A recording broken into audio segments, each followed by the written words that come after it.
What if everything you thought you knew about human progress was incomplete? Picture this: an ancient shipwreck yields a complex bronze mechanism with gears and dials so sophisticated it predicts planetary movements with stunning accuracy. Yet it was created over 2,000 years ago. This isn't science fiction. It's the Antikythera mechanism, and it's just one of countless discoveries that shatter the comfortable narrative of linear technological advancement. We often imagine history as a steady climb from simple tools to complex machines. But what if innovation isn't always a straight line? What if ancient civilizations achieved breakthroughs that were later forgotten, suppressed, or simply misunderstood? Today, we're embarking on an exploration of 32 astonishing artifacts and devices that challenge conventional timelines and invite us to rethink the story of human ingenuity. From batteries that may have lit up ancient temples to navigational tools that guided Vikings across treacherous seas, these finds don't just puzzle experts, they ignite our imagination and curiosity. They suggest that knowledge can be lost, that cultures we consider primitive might have grasped concepts we attribute solely to the modern era, and that the past holds secrets still waiting to be fully understood. This journey will take us across continents and through millennia, examining objects that seem impossibly out of place and ideas that blur the boundary between myth and reality. You'll encounter mechanisms that resemble modern computers, materials that defy their time, and structures that hint at capabilities we're only beginning to appreciate. So settle in and open your mind. We're about to dive deep into a world where history is far more mysterious and far more fascinating than you ever learned in school. Get ready to question everything. We're taught from a young age that human progress is a straight line, a simple story where we started with stone tools, eventually discovered bronze and iron, and then gradually built toward the complex digital world we live in today. This linear timeline of technology is a comforting narrative. It suggests a predictable, logical progression where each generation builds directly upon the last, moving ever upward. But what if that story is just a little too neat? What if history isn't a straight line at all, but more like a sprawling, tangled web of brilliant ideas, dead ends, and forgotten breakthroughs? This is the central mystery we're exploring. All around the world, archaeologists and sometimes even amateur explorers have stumbled upon objects that simply don't fit the established timeline. These aren't just slightly out-of-place curiosities, they are profound anomalies. They are devices and artifacts that display a level of sophistication, complexity, and understanding that, according to our textbooks, shouldn't exist for hundreds or even thousands of years. The most famous example, which we'll delve into shortly, is the Antikythera mechanism, an ancient Greek device of breathtaking mechanical intricacy that seems to predict astronomical events with a precision that wouldn't be matched again until the Renaissance. Then there are objects like the Baghdad Battery, a simple clay jar that hints at a possible understanding of electrical principles over a millennium before such concepts were formally developed in Europe. These finds don't just surprise us, they force us to confront uncomfortable questions. How did these things come to be? Were they the products of isolated geniuses whose work was tragically lost? Could they be evidence of wider, more advanced ancient civilizations that were wiped out by cataclysms, leaving only fragments behind? Or do they point to a much richer, more interconnected ancient world where knowledge was exchanged across continents in ways we are only beginning to glimpse? The debate around these artifacts is as fascinating as the objects themselves. mainstream scholars often approach them with healthy skepticism, seeking conventional explanations and warning against the allure of sensationalism. They rightly point out that it's easy to misinterpret an object's function or to misstate its origins. Yet, on the other side, alternative historians and enthusiasts argue that the established academic view can sometimes be too rigid, too quick to dismiss anything that disrupts the conventional narrative. They propose more radical ideas, from advanced prehistoric human cultures to the possibility of external influences that challenge our understanding of history itself. This tension isn't a weakness, it's the very engine of discovery. It's what keeps the investigation alive and pushes researchers to look closer, to ask better questions, and to develop new techniques for analysis. The public's fascination with these out-of-place artifacts isn't just about a love for mystery, it's a deep, intuitive sense that the human story is far more complex and incredible than we've been led to believe. These objects captivate us because they are tangible, physical pieces of a puzzle that suggests our ancestors were every bit as intelligent, creative, and ingenious as we are. They may have applied their knowledge in different ways within different contexts, but their achievements remind us that innovation is not owned by any single era or culture. By understanding the context of these revolutionary finds, we don't just learn about the past, we open our minds to new possibilities about the nature of discovery and the untapped potential of human creativity. Now let's turn our attention to that first and perhaps most famous device, the one that truly sets the stage for all the others, the Antikythera mechanism. Picture a group of sponge divers in 1901, exploring an ancient Roman shipwreck near the island of Antikythera. In the murky depths, amidst statues and pottery, they pull up a heavily corroded lump of bronze and wood, so encrusted it barely looks remarkable. For decades, it sat in the National Archaeological Museum in Athens, largely ignored, considered just another curiosity. It wasn't until the 1950s that researchers, using X-rays and later advanced imaging technology like 3D X-ray tomography, finally peered inside. What they revealed was nothing short of breathtaking. This wasn't a simple statue or navigational tool. It was an intricate, complex machine, a clockwork device of staggering sophistication. Imagine a hand-powered, geared calculator made of at least 30 interlocking bronze gears, all precisely cut and mounted within a wooden frame about the size of a large shoebox. On its front and back were dials and pointers, surrounded by inscriptions that served as a user's manual. This wasn't just for show, it was a functional scientific instrument of incredible precision. By turning a hand crank on the side, the gears would rotate, and the pointers would move across the dials, predicting the movements of the Sun, the Moon, and likely the 5 known planets Mercury, Venus, Mars, Jupiter, and Saturn. It could forecast lunar and solar eclipses, and it even modeled the Moon's irregular orbit, a complex motion we now call the first anomaly, by using a clever pin and slot mechanism that made a gear speed up and slow down. Consider the context. This device was constructed around 100 years before the Common Era, a time we often visualize with philosophers in togas and triremes, not precision engineering. The knowledge required to build such a mechanism is multidisciplinary. It demands a deep understanding of astronomy to know the complex cycles of celestial bodies.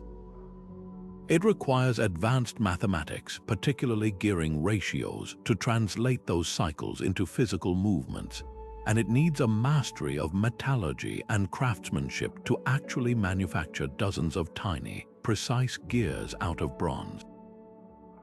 This level of integrated technological and scientific prowess simply doesn't appear again in the historical record for over 1,000 years, not until the great astronomical clocks of medieval Europe. So how did this happen? How did this technological marvel appear as if from nowhere? The leading theory suggests it came from the workshop of a genius, perhaps inspired by the great thinkers like Archimedes or Hipparchus. It represents a peak of Hellenistic science, a golden age of learning in Alexandria and Rhodes. But if this knowledge was so advanced, why was it lost? The mechanism itself was on a Roman ship, likely looted from Greece, suggesting it was a valuable treasure. But the technology itself seemingly vanished with the decline of the Greek world and the rise of the Roman Empire, which was more focused on practical engineering like aqueducts and roads than on complex scientific calculators. The Antikythera mechanism stands as a powerful, tangible reminder that technological progress is not guaranteed. It can be forgotten, it can be lost to war, to social collapse, or simply to a shift in cultural priorities. This one device, more than any other, forces us to abandon the idea of a simple, straight-line timeline and to accept that the history of invention is filled with brilliant, isolated peaks that were later shrouded in mist. While the Antikythera mechanism shows us the heights of ancient mechanical genius, our next discovery suggests a completely different kind of knowledge, one that crackles with a different kind of power. Found during excavations near Baghdad in the 1930s, this object is far less visually impressive than the intricate Greek gears. It appears deceptively simple, a small, 5-inch tall clay jar, inside of which sits a copper cylinder, and within that, an iron rod. The jar shows signs of being sealed with an asphalt or bitumen plug, which would have held the metal components in place and insulated them. To the untrained eye, it could be mistaken for a forgotten storage container or a religious reliquary. But when archaeologists like Wilhelm Koenig studied it, a more electrifying possibility emerged. This collection of simple materials, dating from the Parthian period around 200 years before the Common Era to the Sassanid era 200 years after, bears a striking resemblance to the basic components of a galvanic cell, a battery. The principle is straightforward yet profound. If the jar was filled with an acidic liquid like vinegar or grape juice, a chemical reaction would occur. The acidic electrolyte would interact with the two different metals, the copper cylinder acting as a positive cathode and the iron rod as a negative anode. This interaction would cause electrons to flow from the iron to the copper through the acidic solution, creating a small but measurable electric current. Experiments with replicas have shown that a single cell like this could generate around 1 volt of electricity. While that's not enough to power any significant device by modern standards, connecting several of these jars together in a series would have multiplied the voltage, creating a potentially useful power source. But for what purpose? This is where the mystery truly deepens and the debate among historians ignites. One compelling theory is electroplating, the process of using an electric current to bind a thin layer of a precious metal, like gold, onto the surface of a less valuable object, like silver or copper. Artisans in the region were known for their exquisite metalwork, and some artifacts from the same period show gilding so fine and uniform that it's difficult to explain with known ancient techniques. The use of a primitive battery could provide a clean, controlled method for achieving this effect, a technological secret that would have been highly guarded. Another possibility lies in the realm of medicine. Ancient texts from other cultures, including the Greeks and Romans, describe using electric fish to deliver shocks for pain relief. It's not a huge leap to imagine a healer or priest using a device like the Baghdad Battery to generate a mild, tingling sensation for therapeutic or even mystical purposes, perhaps to awe worshippers in a temple ceremony. Skeptics, of course, offer alternative explanations. They posit that the jars could have been nothing more than secure storage containers for sacred scrolls, with the iron and copper rods simply being the core around which the scrolls were wrapped. The asphalt seal would have protected the contents from moisture, a perfectly logical and mundane use. The lack of wires or obvious conductors associated with the finds is often cited as a major point against the battery theory. Yet, organic materials like wire or thread, which could have served as conductors, would have decayed long ago, leaving no trace in the archaeological record. This is the central challenge of such discoveries. We are often left with the durable remains of a culture, the clay, the stone, the metal, while the more perishable components, the instructions and the connectors, are lost to time. Whether one leans towards the battery theory or the skeptical view, the object's very existence forces a profound reconsideration. If it was a battery, it represents a staggering intellectual leap. It means that someone, nearly 2,000 years before Alessandro Volta's official invention of the battery in the early 1800s, not only understood the principle of electrochemical energy, but also knew how to harness it for practical application. This wouldn't just be an anomaly, it would be a complete rewriting of a key chapter in the history of science. It suggests that the spark of discovery can flash independently in different eras, and that our modern narrative of continuous, cumulative progress might be overlooking brilliant, isolated flashes of ingenuity that flickered and then faded, waiting to be rediscovered centuries later. This humble clay jar, therefore, is more than just an artifact. It's a vessel for a powerful idea, challenging us to expand our view of what ancient cultures were capable of achieving.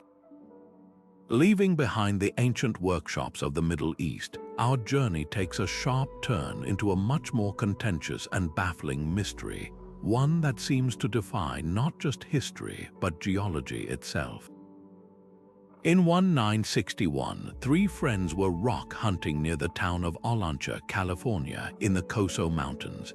As they searched for interesting geodes, those rough, spherical rocks that can hide beautiful crystal interiors, one of them split a promising specimen open. But instead of glittering crystals, they found something utterly inexplicable. Embedded solidly within the hard rock was a mechanical object. At its core was a cylindrical metal rod, surrounded by a ceramic or clay-like collar, and the whole thing was encased in a hexagonal sheath that looked for all the world like modern corrosion-resistant metal. It bore a striking, undeniable resemblance to a spark plug. The finders, Wallace Lane, Virginia Maxey, and Mike Mikesell, were naturally puzzled. They took the strange object to a geologist who examined the thick, hard layers of sediment that had formed around it. The geologist's assessment was as shocking as the discovery itself. Based on the rate of fossilization and the types of mineral deposits encasing the object, he estimated its age at a staggering 500,000 years. This immediately threw the artifact into a whirlwind of controversy. If the dating was correct, this would place the object in a time long before modern humans, Homo sapiens, even walked the earth. This wasn't just an out-of-place artifact, it was an impossibility. Skeptics rushed to offer more conventional explanations. The leading theory, proposed by investigators from the spark plug collectors of America, is that the object is indeed a champion spark plug from the early 20th century, likely from a Model T Ford or similar vehicle. They suggest that the rock hunters didn't find a geode at all, but a concretion, a hard, mineralized nodule that can form surprisingly quickly around a modern object, especially in mineral-rich environments. Over a few decades, layers of iron oxide, clay, and other minerals can cement around a piece of debris, creating a shell that looks and feels ancient to the untrained eye. This process, while not instantaneous, is a well-documented geological phenomenon that could easily account for the object's appearance. Yet, even with this plausible explanation, the Coso artifact retains its powerful mystique. The original geologist's age estimate, though heavily disputed, introduced a concept so radical it continues to capture the imagination. It forces us to confront a profound and unsettling question. What if a technologically advanced civilization existed on Earth 500,000 years ago? The idea is the stuff of science fiction, suggesting a cycle of rise and fall so complete that every trace of that culture, except for the most durable and accidental fragments, has been utterly erased by time. It's a concept that challenges the very foundation of anthropology and archaeology. Proponents of this view, though a small minority, point to the object's intricate structure as evidence of precise manufacturing, something far beyond the capabilities of any known hominid species from that epoch. Ultimately, the Coso artifact serves as a perfect example of how a single, ambiguous object can become a lightning rod for much larger debates about history, science, and belief. It sits at the intersection of hard evidence and wild speculation. Whether it is a modern spark plug fooling us with a convincing geological costume, or a genuine relic of a world we cannot remember, its true power lies in the questions it forces us to ask. How do we distinguish between a miraculous find and a simple mistake? How certain can we ever be about the distant past? This peculiar lump of rock and metal doesn't just challenge the timeline of human invention. It probes the limits of our knowledge and reminds us that sometimes the most compelling mysteries are those that may never be fully solved. While the idea of ancient electricity or a prehistoric spark plug stretches our imagination, the next device on our list demonstrates a different kind of genius, one born not from mysterious energy, but from a profound and practical understanding of the natural world. We now sail from the dusty plains of the Middle East and the mountains of California to the frigid, treacherous waters of the North Atlantic with the legendary Viking explorers. Their sagas, epic tales of voyages to Iceland, Greenland, and even North America, speak of a mysterious navigational aid called the Solarstein, the Sunstone. For centuries, this was considered mere poetic metaphor, a fanciful element of mythology, but modern science has revealed it might be one of the most clever and effective pieces of technology from the ancient world. Imagine the challenge these Norse sailors faced. The sun was their primary guide. Its position in the sky told them their direction. But the North Atlantic is a place of perpetual mist, thick cloud cover, and fog banks that could linger for days, especially during the long summer days when they undertook their most ambitious voyages. Under these conditions, the horizon vanishes and the sun becomes an invisible ghost behind a uniform gray veil. How did they navigate across thousands of kilometers of open ocean to hit a small target like Iceland without any visible celestial reference? The sagas hint at the answer. They describe using the sunstone to locate the sun's position even when it was completely hidden from view. For a long time, historians puzzled over what this could possibly mean. Was it a magical stone, a ritual object? The truth, it turns out, is a brilliant application of optical physics. Researchers now believe the Viking sunstone was likely a piece of a transparent crystal known as Iceland spar, a form of calcite that is naturally birefringent. This is a complex-sounding term for a fascinatingly simple property. When light passes through this crystal, it splits into two separate beams. This is due to the way the crystal's atomic structure affects the light waves. To use it, a navigator would hold the crystal up to the sky and slowly rotate it. Even on a completely overcast day, sunlight is still penetrating the clouds. It's just scattered, making the entire sky appear uniformly bright. However, this scattered light still maintains a subtle pattern of polarization, meaning the light waves are oriented in a specific direction that aligns with the hidden sun's position. As the navigator rotates the Iceland spar, they would look through it for a specific effect. At a certain angle, the crystal would appear to brighten significantly, while at another angle 90 degrees away it would appear darker.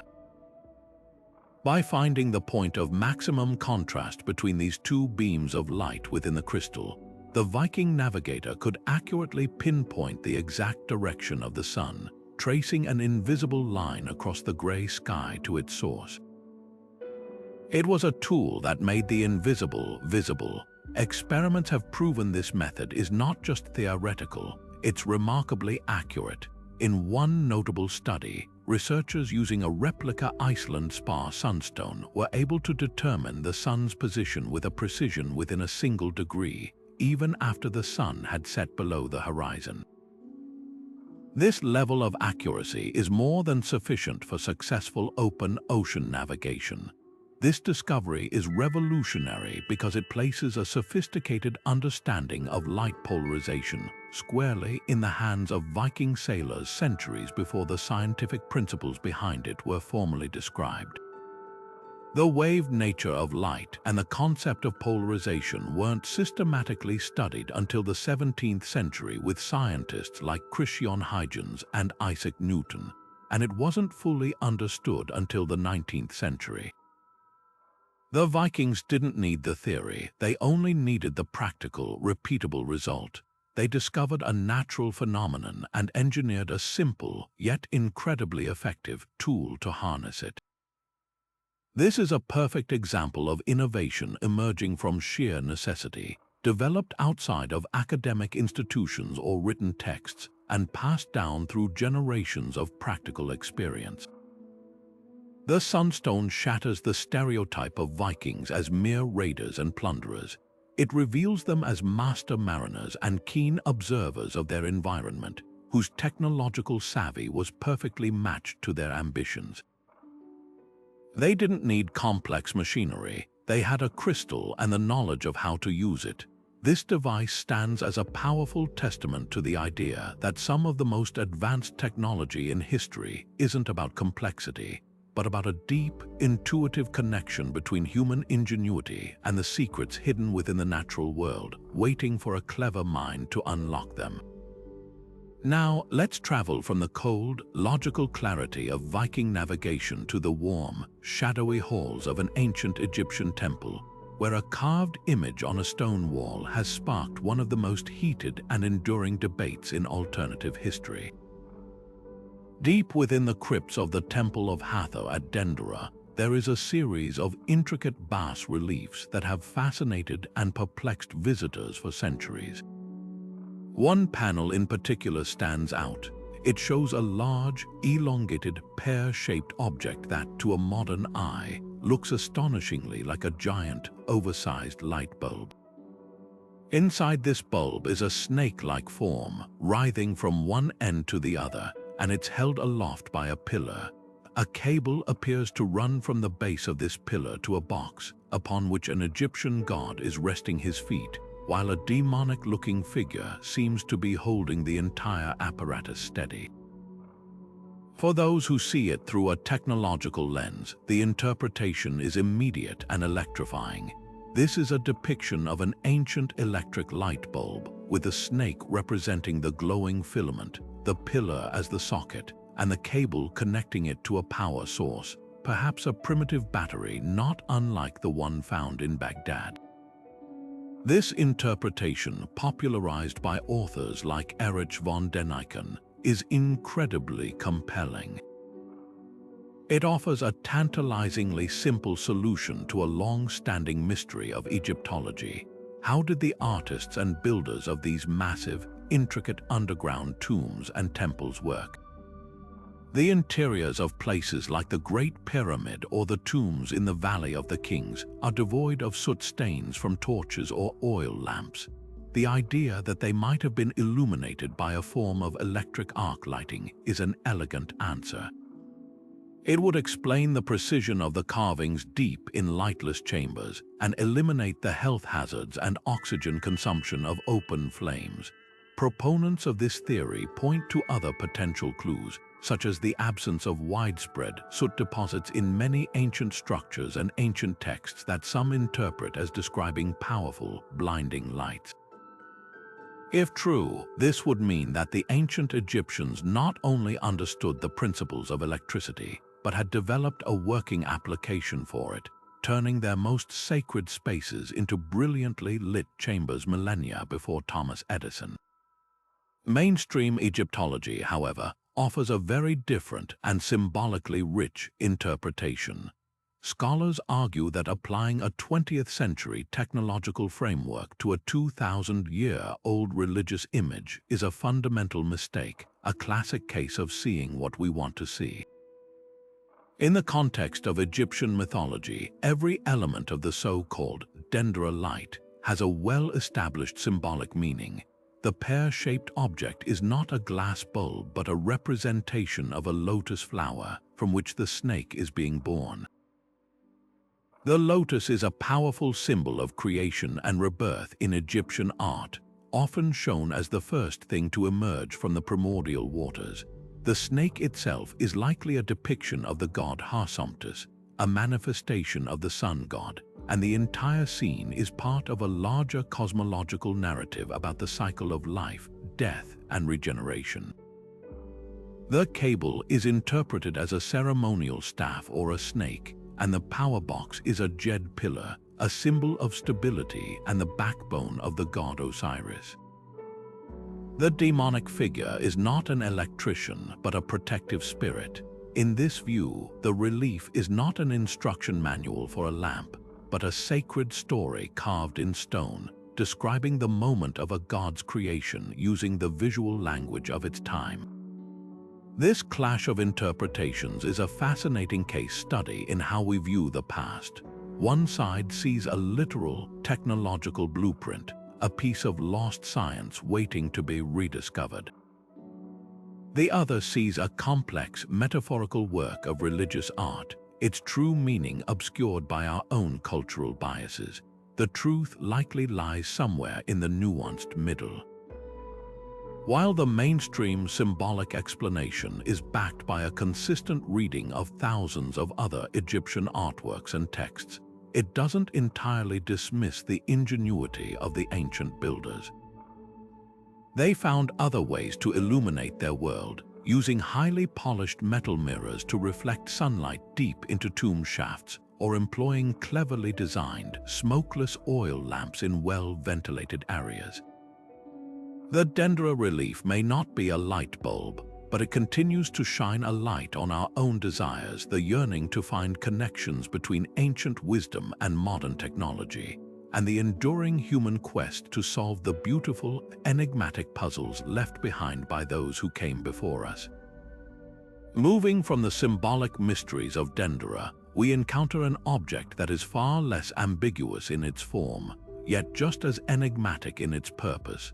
Discovered during the 1898 excavation of the Pardimen tomb in Saqqara, Egypt, this small, elegant artifact is known simply as the Saqqara Bird. Carved from sycamore wood and dating to approximately 200 years before the Common Era, it is a stunningly simple object. At first glance, it appears to be a stylized bird, complete with a beak, eyes, and what looks like feathered plumage on its body. It even has legs, though one is broken off. For decades, it was catalogued in the Cairo Museum as just that, a ceremonial falcon, a children's toy, or perhaps a weather vane. It was an interesting but largely overlooked piece of a vast collection. But then, in the 1970s, a physician and model plane enthusiast named Dr. Khalil Messiha was examining the museum's holdings. His trained eye saw something everyone else had missed. This wasn't just a bird. Its wings were completely wrong for a bird in flight. They were straight, rigid, and angled downward, unlike the upward curving wings of a hovering bird of prey. More importantly, it lacked a fundamental feature of any bird sculpture: tail feathers. Instead, it had a distinct vertical tailplane, perfectly perpendicular to the body. To Messiha, the shape was instantly and thrillingly familiar. It looked exactly like the fuselage and wings of a modern monoplane or glider. This observation launched the Saqqara Bird into the center of a fierce and ongoing debate. Could this wooden carving be a scale model of a much larger, functional glider? Proponents of this theory point to its remarkably sophisticated aerodynamic design. The wings are airfoil-shaped, meaning they are slightly curved on top and flatter on the bottom. This is the fundamental principle of lift. Air moving faster over the curved top surface creates lower pressure, while the higher pressure underneath pushes the wing upward. The vertical tail fin is a critical component for stability in flight, preventing the aircraft from yawing or spinning out of control side to side. When engineers and aerodynamics experts have built scale models of the Saqqara bird and tested them in wind tunnels, they have found that it does indeed generate lift. With the addition of a small horizontal stabilizer on the tail, a piece that could have been lost or perhaps was never attached, the model flies with surprising grace and stability. This isn't merely an object that looks like a plane, it performs like one. This has led to the extraordinary suggestion that ancient Egyptian artisans, or the scholars who directed them, had a working understanding of basic aviation principles like lift, drag, and stability. Perhaps it was a model for a larger, ritualistic glider used in ceremonies, or maybe it was a design template based on observations of bird flight, taken to a logical, technological conclusion. Skeptics, of course, offer more grounded interpretations. They argue that the absence of a horizontal stabilizer is a fatal flaw for the airplane theory. Without it, any full-scale version would be uncontrollable.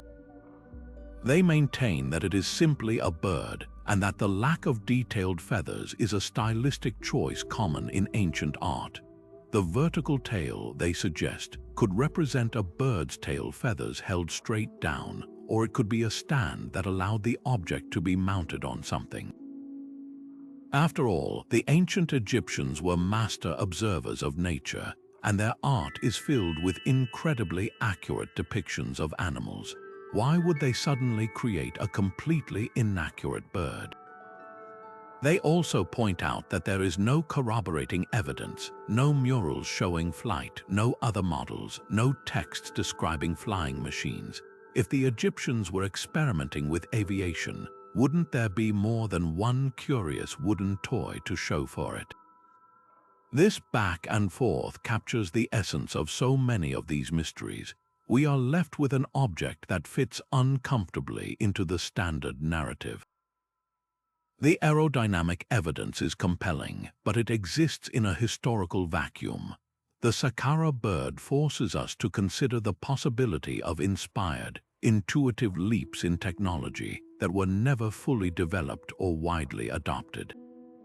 Maybe a single brilliant mind conceived of the idea, had a model carved, and the knowledge died with them. It stands as a powerful symbol of a road not taken, a hint that the ancient world might have been buzzing with proto-scientific ideas that flickered into existence and then vanished, leaving behind only cryptic clues for us to ponder.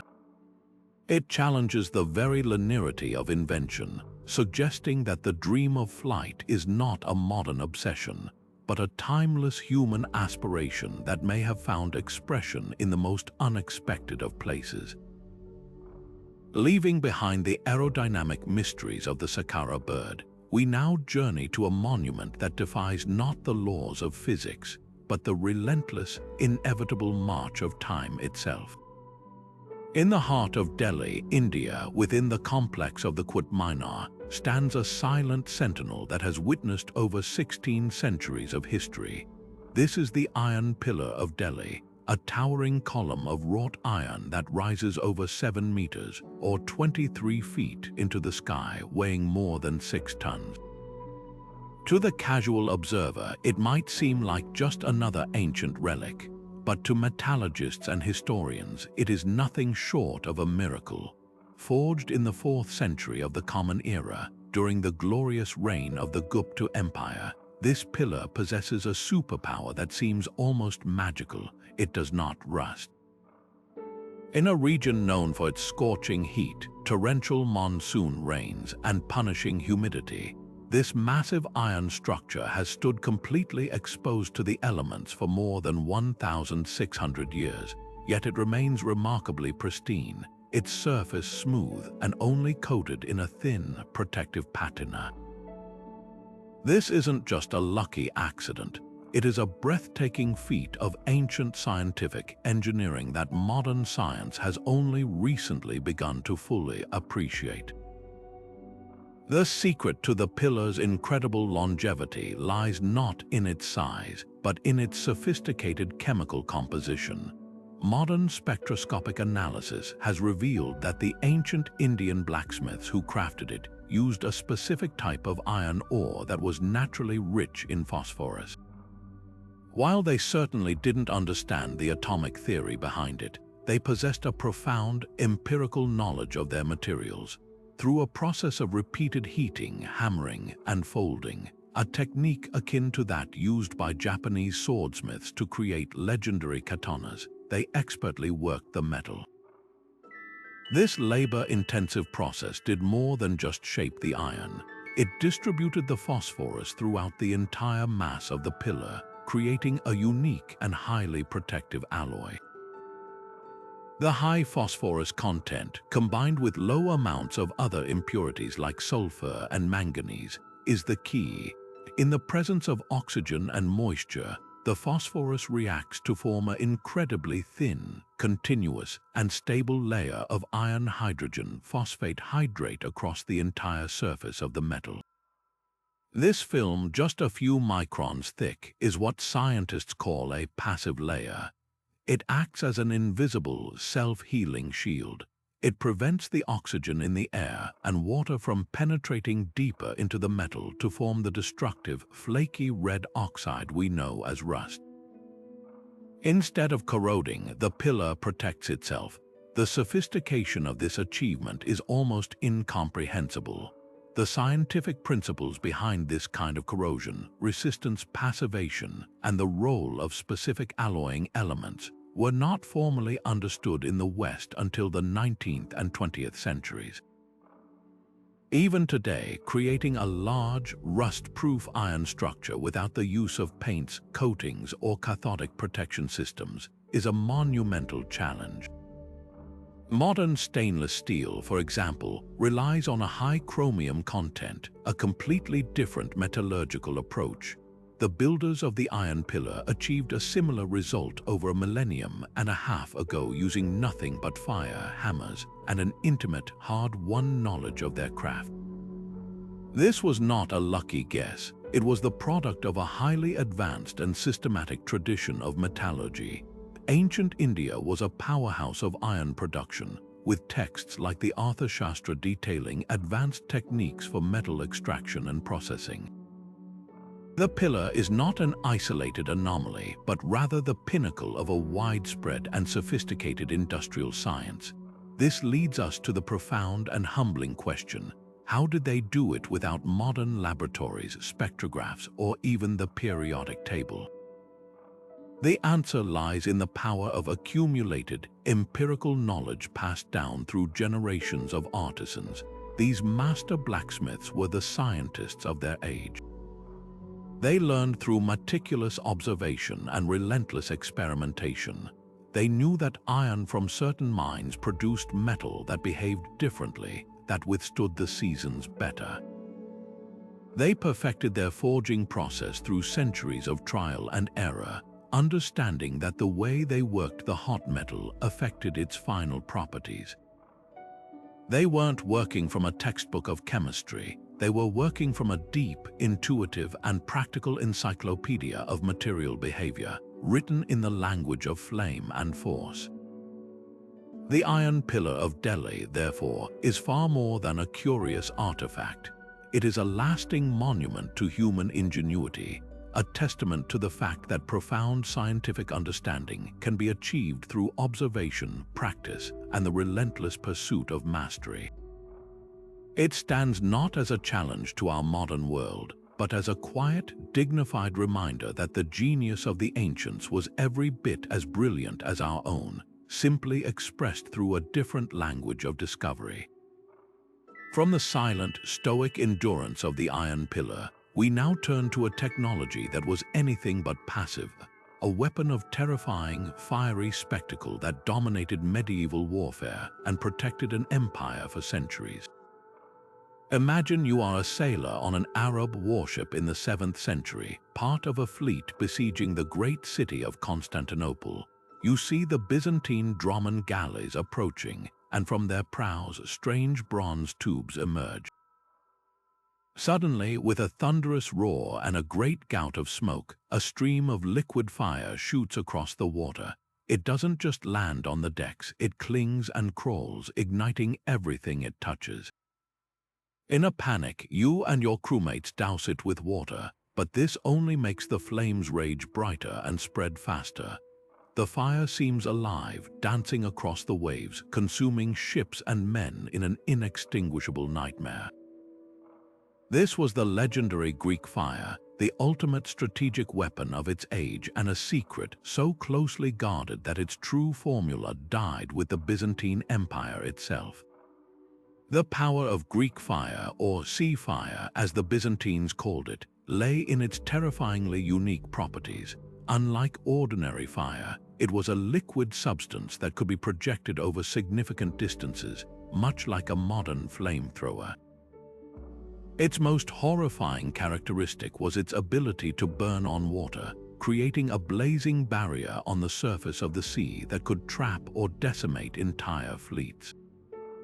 Historical accounts describe it as being nearly impossible to extinguish. Water only fueled its fury, and it could only be smothered with great difficulty using sand, vinegar, or perhaps stale urine. This wasn't just an incendiary, it was a psychological weapon of mass destruction. The sight of it alone was often enough to break the morale of an attacking force, creating an aura of invincibility around the Byzantine navy and the emperors who commanded its use. For over 700 years, this technological advantage was a cornerstone of Byzantine defense, repeatedly saving Constantinople from conquest by Arab fleets and other invaders, and ensuring the survival of the Eastern Roman Empire long after the fall of Rome in the West. The immense mystery surrounding Greek fire is that, despite its documented use and profound impact on history, its exact composition remains one of history's greatest unsolved chemical puzzles. The Byzantine emperors understood the value of their monopoly on this technology and protected it with a fanatical secrecy rarely seen in the ancient world. The knowledge was compartmentalized, believed to have been entrusted only to the reigning emperor and one specific family of chemists, often said to be the descendants of a Syrian architect named Kallinikos, who is credited with its development. Writing down the formula was strictly forbidden, and the manufacturing process was conducted in heavily guarded, remote locations. This level of industrial security is something we associate more with modern nuclear programs than with medieval warfare. Contemporary descriptions are deliberately vague, referring to it as prepared by certain arts or a processed fire. This has left modern historians and chemists to play a fascinating game of historical detective, piecing together clues from fragmented texts and logical inference. Based on the substance's behavior and the raw materials available to the Byzantines, the leading theory points to a crude oil or naphtha base, naturally occurring in seepages around the Black Sea. This petroleum distillate would have provided the flammable liquid carrier. The key to its water-resistant and intensifying properties likely came from the addition of other chemicals.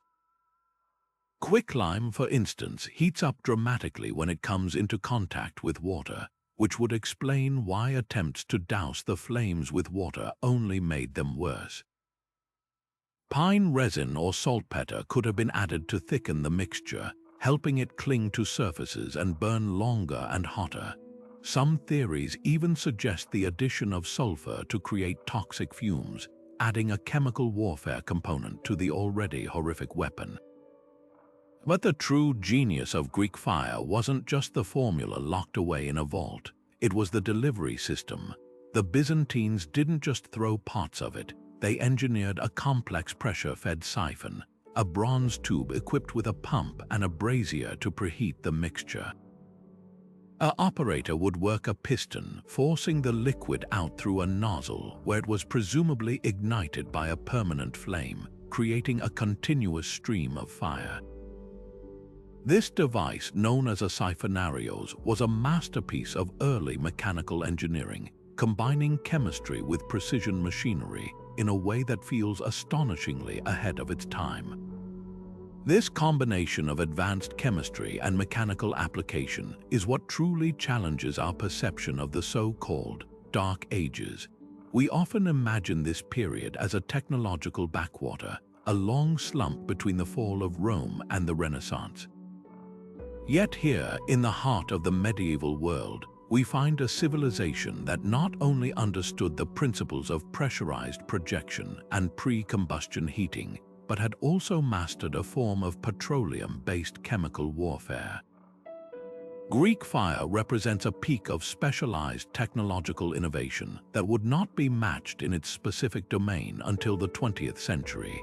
It forces us to reconsider the linear model of progress.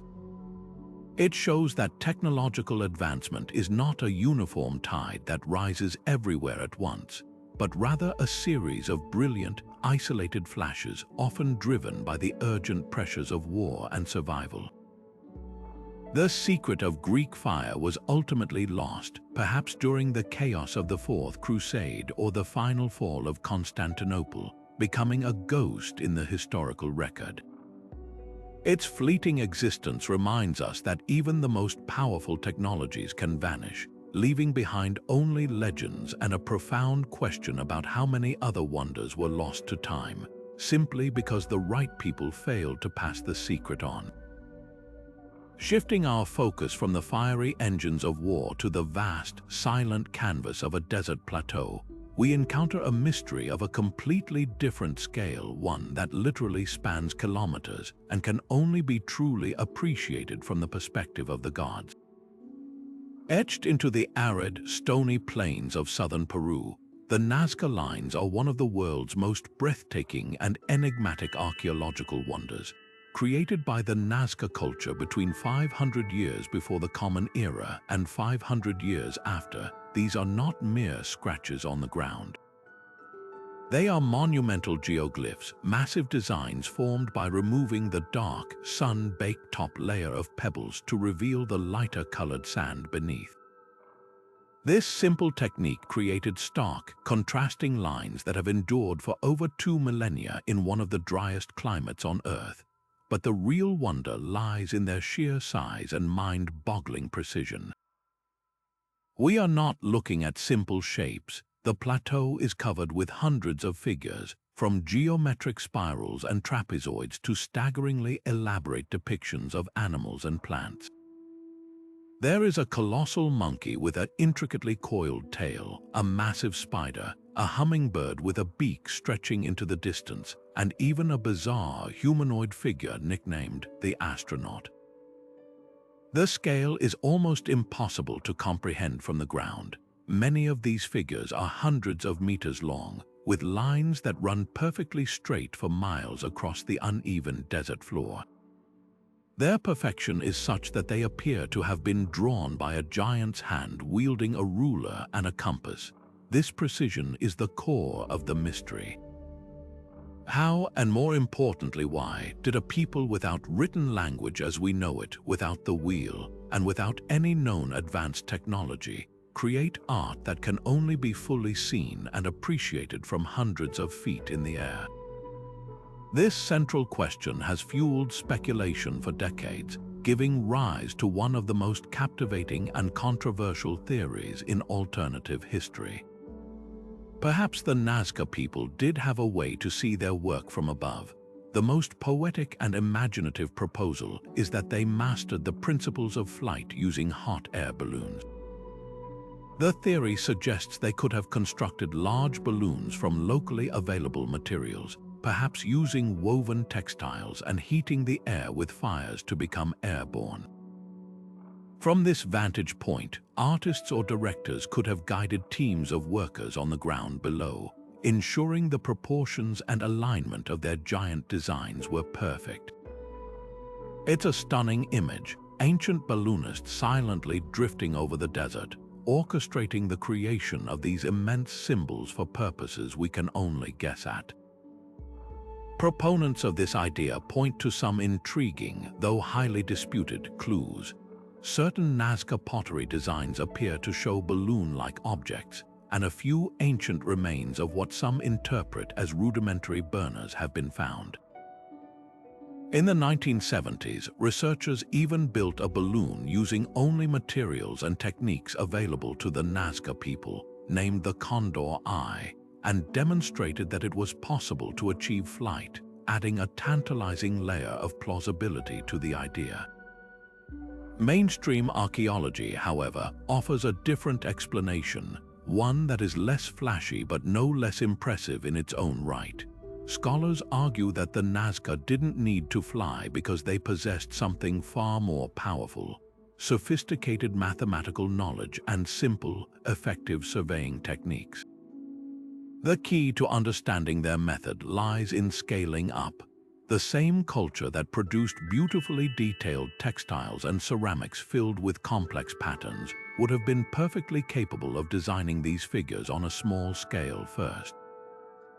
They could have created a small model on a grid system, perhaps using a carefully measured cord or rope to act as a giant compass and ruler. To transfer the design to the massive desert canvas, they might have used a series of stakes and ropes to plot key points, and then simply cleared the pathways between them. The famous straight lines could have been achieved by lining up two or more markers on the horizon. For the more complex curves of the animal figures, they could have used a series of straight line segments that, when viewed from the correct high angle, would blend into a smooth curve. This method doesn't require flight. It requires meticulous planning, a strong understanding of geometry, and a lot of coordinated manual labor. It is a testament to the organizational power and intellectual capacity of the Nazca culture, demonstrating that you don't need advanced technology to achieve breathtaking precision, just time, skill, and a brilliantly systematic approach. So if they could build them from the ground, why create something so vast that they could never see it in its entirety? The prevailing theory points to religion and cosmology. The Nazca lived in an extremely arid environment where water was the most precious, life-giving resource. Many of the geoglyphs are aligned with underground water sources, and the trapezoidal shapes often point toward mountains and other sources of water during the rainy season. It is highly probable that these giant drawings were not meant for human eyes at all, but were created as offerings to the gods, perhaps to plead for water or to thank them for it. They might have been ceremonial pathways used in rituals, where communities walked along the lines to commune with deities who they believed could see the magnificent designs from their heavenly realm. In this view, the inability of the creators to see their own work completes its purpose. Its beauty and scale were a demonstration of faith, a gift intended solely for divine spectators. This clash of interpretations between ancient astronauts and earthly surveyors gets to the very heart of how we view our ancestors. One theory grants them a technology we find exciting and familiar. The other grants them a profound and complex intellectual and spiritual world that is, in many ways, even more fascinating. The Nazca Lines challenge our understanding of pre-Columbian innovation, not necessarily by suggesting they had hot air balloons, but by demonstrating a capacity for large-scale project management, geometric precision, and symbolic communication that is utterly sophisticated. They force us to expand our definition of technology beyond gears and engines to include the technology of the mind, mathematics, organization, and a deep, symbolic connection to the world around them. These vast desert drawings are ultimately a mirror. They reflect back whatever we project onto them, whether it's a desire for lost advanced technology or an appreciation for the immense and often overlooked capabilities of the human spirit when driven by faith, necessity, and a brilliant practical intelligence. Moving from the vast sun-baked lines of the Nazca Desert, we now turn our attention to an object of a much smaller, yet infinitely more intricate scale, one that captures light and imagination in equal measure. Nestled in the dimly lit halls of museums and private collections around the world are the mesmerizing crystal skulls. These hauntingly beautiful artifacts, most often carved from a single block of clear or milky quartz, have become icons of mystery. They are typically linked to the great Mesoamerican cultures like the Aztecs or the Maya, their hollow eyes and serene smiles seeming to gaze out from a deep and forgotten past. The most famous of them all is the Mitchell-Hedges skull, named after the adventurer Frederick Mitchell-Hedges, who claimed his daughter Anna discovered it in a temple in Belize in the 1920s. This particular skull is a masterpiece of carving, renowned for its stunning detail and a separate, movable jawbone that is carved from the same flawless piece of crystal. To hold it is to hold a paradox. It feels both ancient and impossibly modern, an object that seems to whisper secrets of a lost world. The mystery of these skulls does not stem from their existence alone, but from the mind-bending precision of their construction. Proponents of their ancient origins point to features that, they argue, would be incredibly difficult to achieve with the tools believed to be available to pre-Columbian civilizations. The Mitchell-Hedges skull, for example, exhibits no visible tool marks even under magnification. Its surfaces are perfectly smooth, its symmetry is flawless, and the prongs that hold the movable jaw in place are so delicately carved that they seem to defy the brittle nature of the quartz crystal itself. Quartz is an incredibly hard mineral, rating a 7 on the Mohs scale of hardness. To carve it without causing fractures or shattering the entire piece requires more than just skill. It demands specialized tools. Some researchers have suggested that only diamond-tipped drills and abrasives, coupled with a technique that would have taken generations to perfect, could have produced such a result. This has led to the extraordinary theory that the skulls are evidence of a lost technology, perhaps a sophisticated ancient lapidary science that used vibrations or other advanced methods to shape the stone, knowledge that was later completely erased by time and conquest. However, the romantic narrative of the crystal skulls has been clouded by a very modern reality, the thriving industry of forgery. In the late 19th and early 20th centuries, there was a huge demand from European and American museums and collectors for artifacts from the exotic Americas. This demand created a powerful incentive, and a region around the town of Idar-Oberstein in Germany, which had a long history of expert gem cutting, began mass-producing crystal skulls. Using rotary wheels embedded with industrial diamonds, these skilled artisans could create near-perfect replicas that were then artificially aged and sold as genuine pre-Columbian antiquities. Scientific analysis has largely confirmed this origin story. In 2008, the British Museum and the Smithsonian Institution subjected their crystal skulls to detailed electron microscope examination.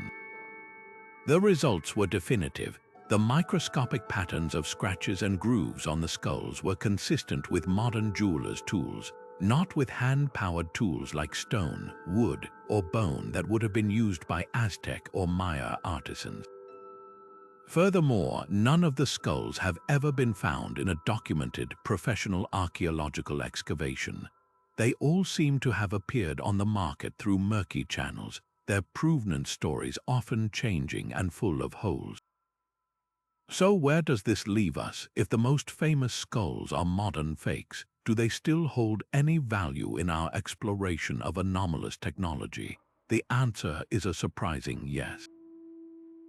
The very controversy they ignite forces us to confront fascinating questions about the nature of ancient craftsmanship.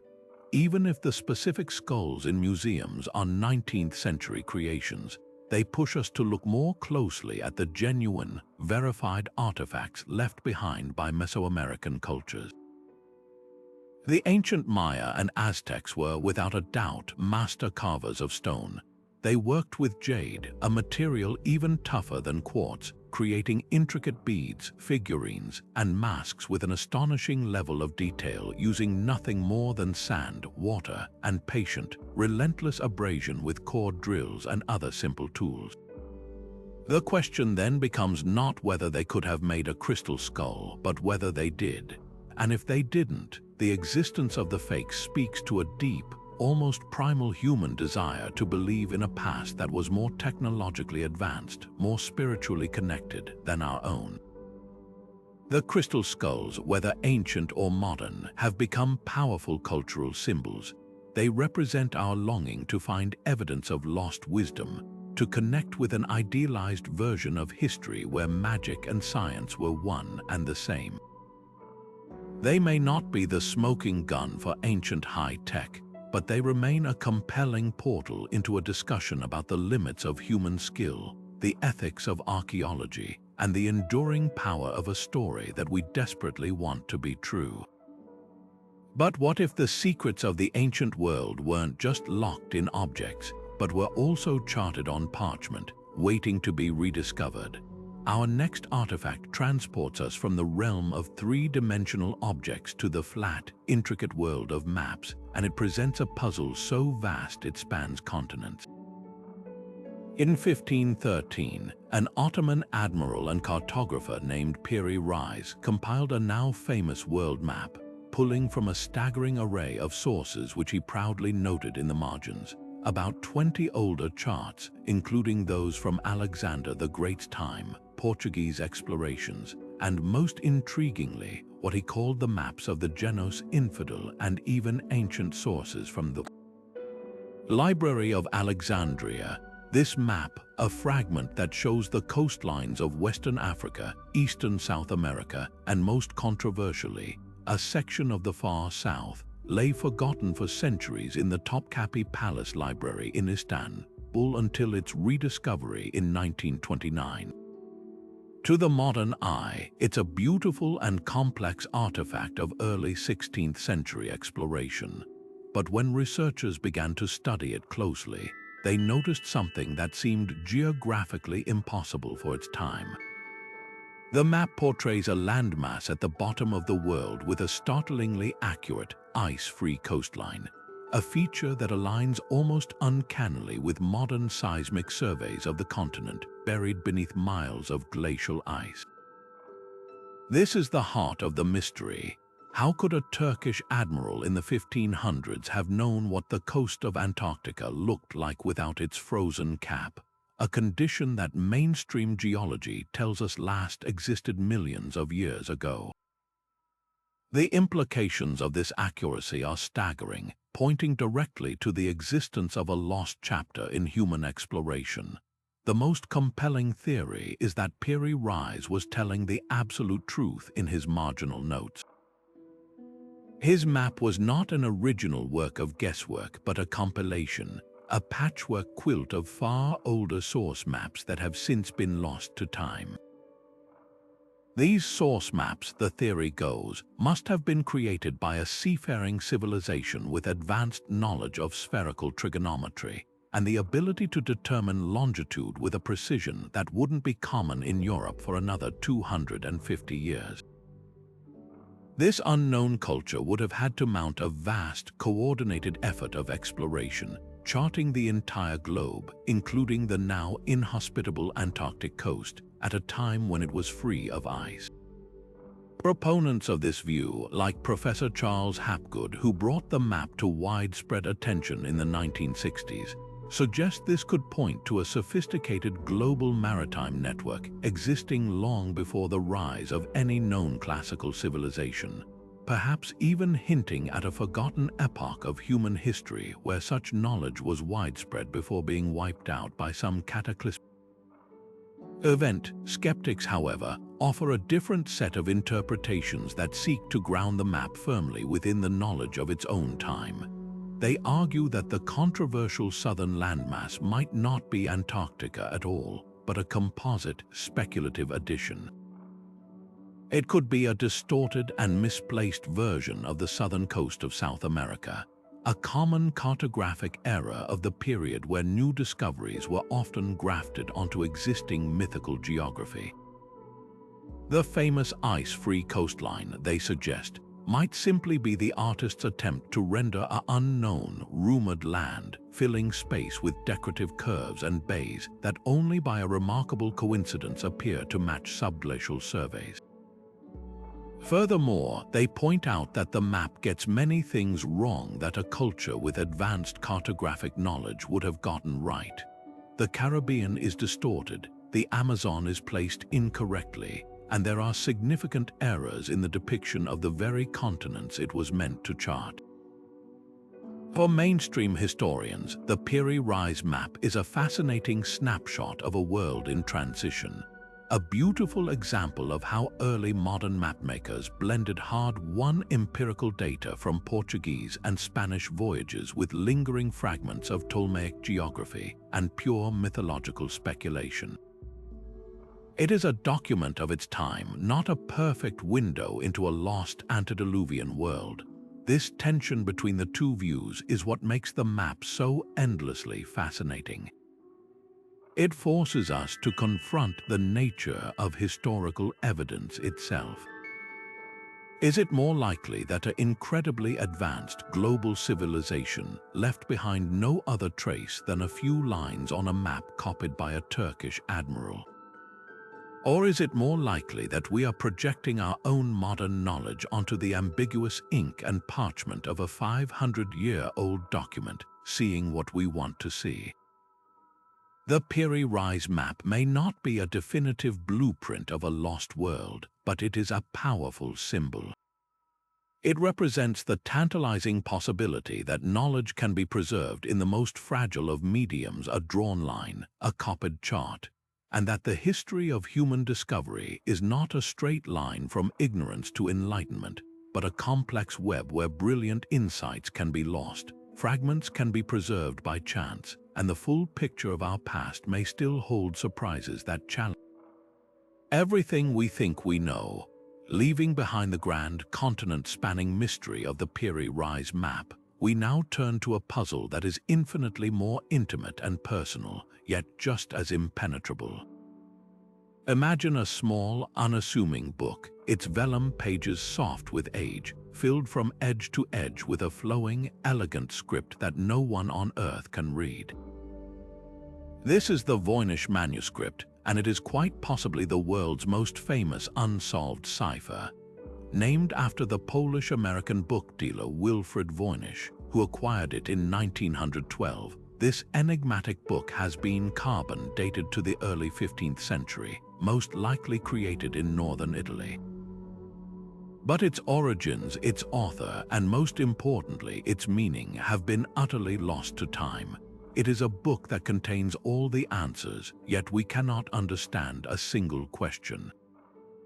For over a century, it has defied the world's greatest cryptographers, from Second World War codebreakers to modern supercomputers, all of whom have tried and failed to crack its code.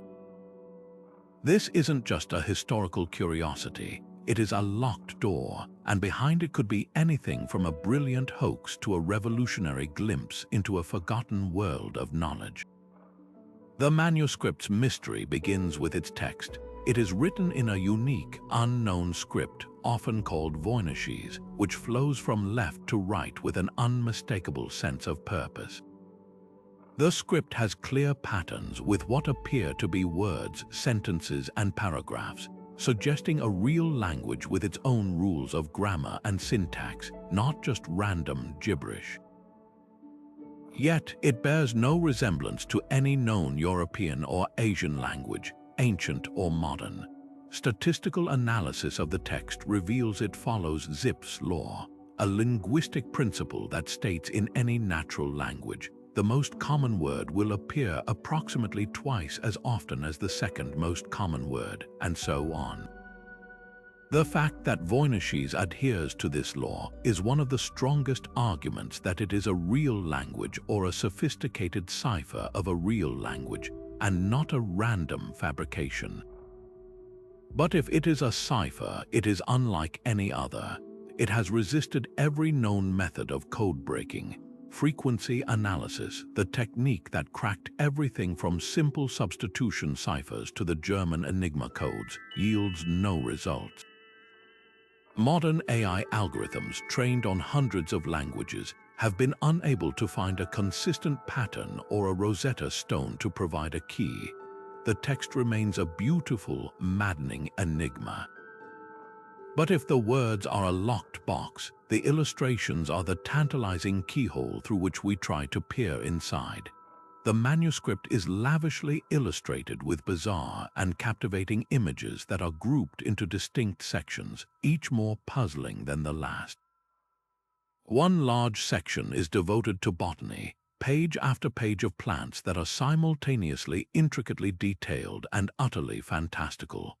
They have roots, leaves, and flowers rendered with the care of a scientific herbal, but they do not correspond to any known species on Earth. They are chimeras, botanical impossibilities that seem to spring from a dream or a distant, alien world. Another section is filled with astrological and astronomical diagrams, concentric circles of stars, zodiac symbols, and charts that might represent celestial events, but their meaning is obscured by the unfamiliar labels and strange iconography. Then there are the most intriguing sections of all. One appears to be biological, showing countless tiny, nude female figures, often bathing in or connected by intricate networks of pipes and vessels that resemble a schematic of a circulatory or lymphatic system. This imagery is shockingly advanced for its time, suggesting an understanding of human anatomy that feels centuries ahead of the medieval period.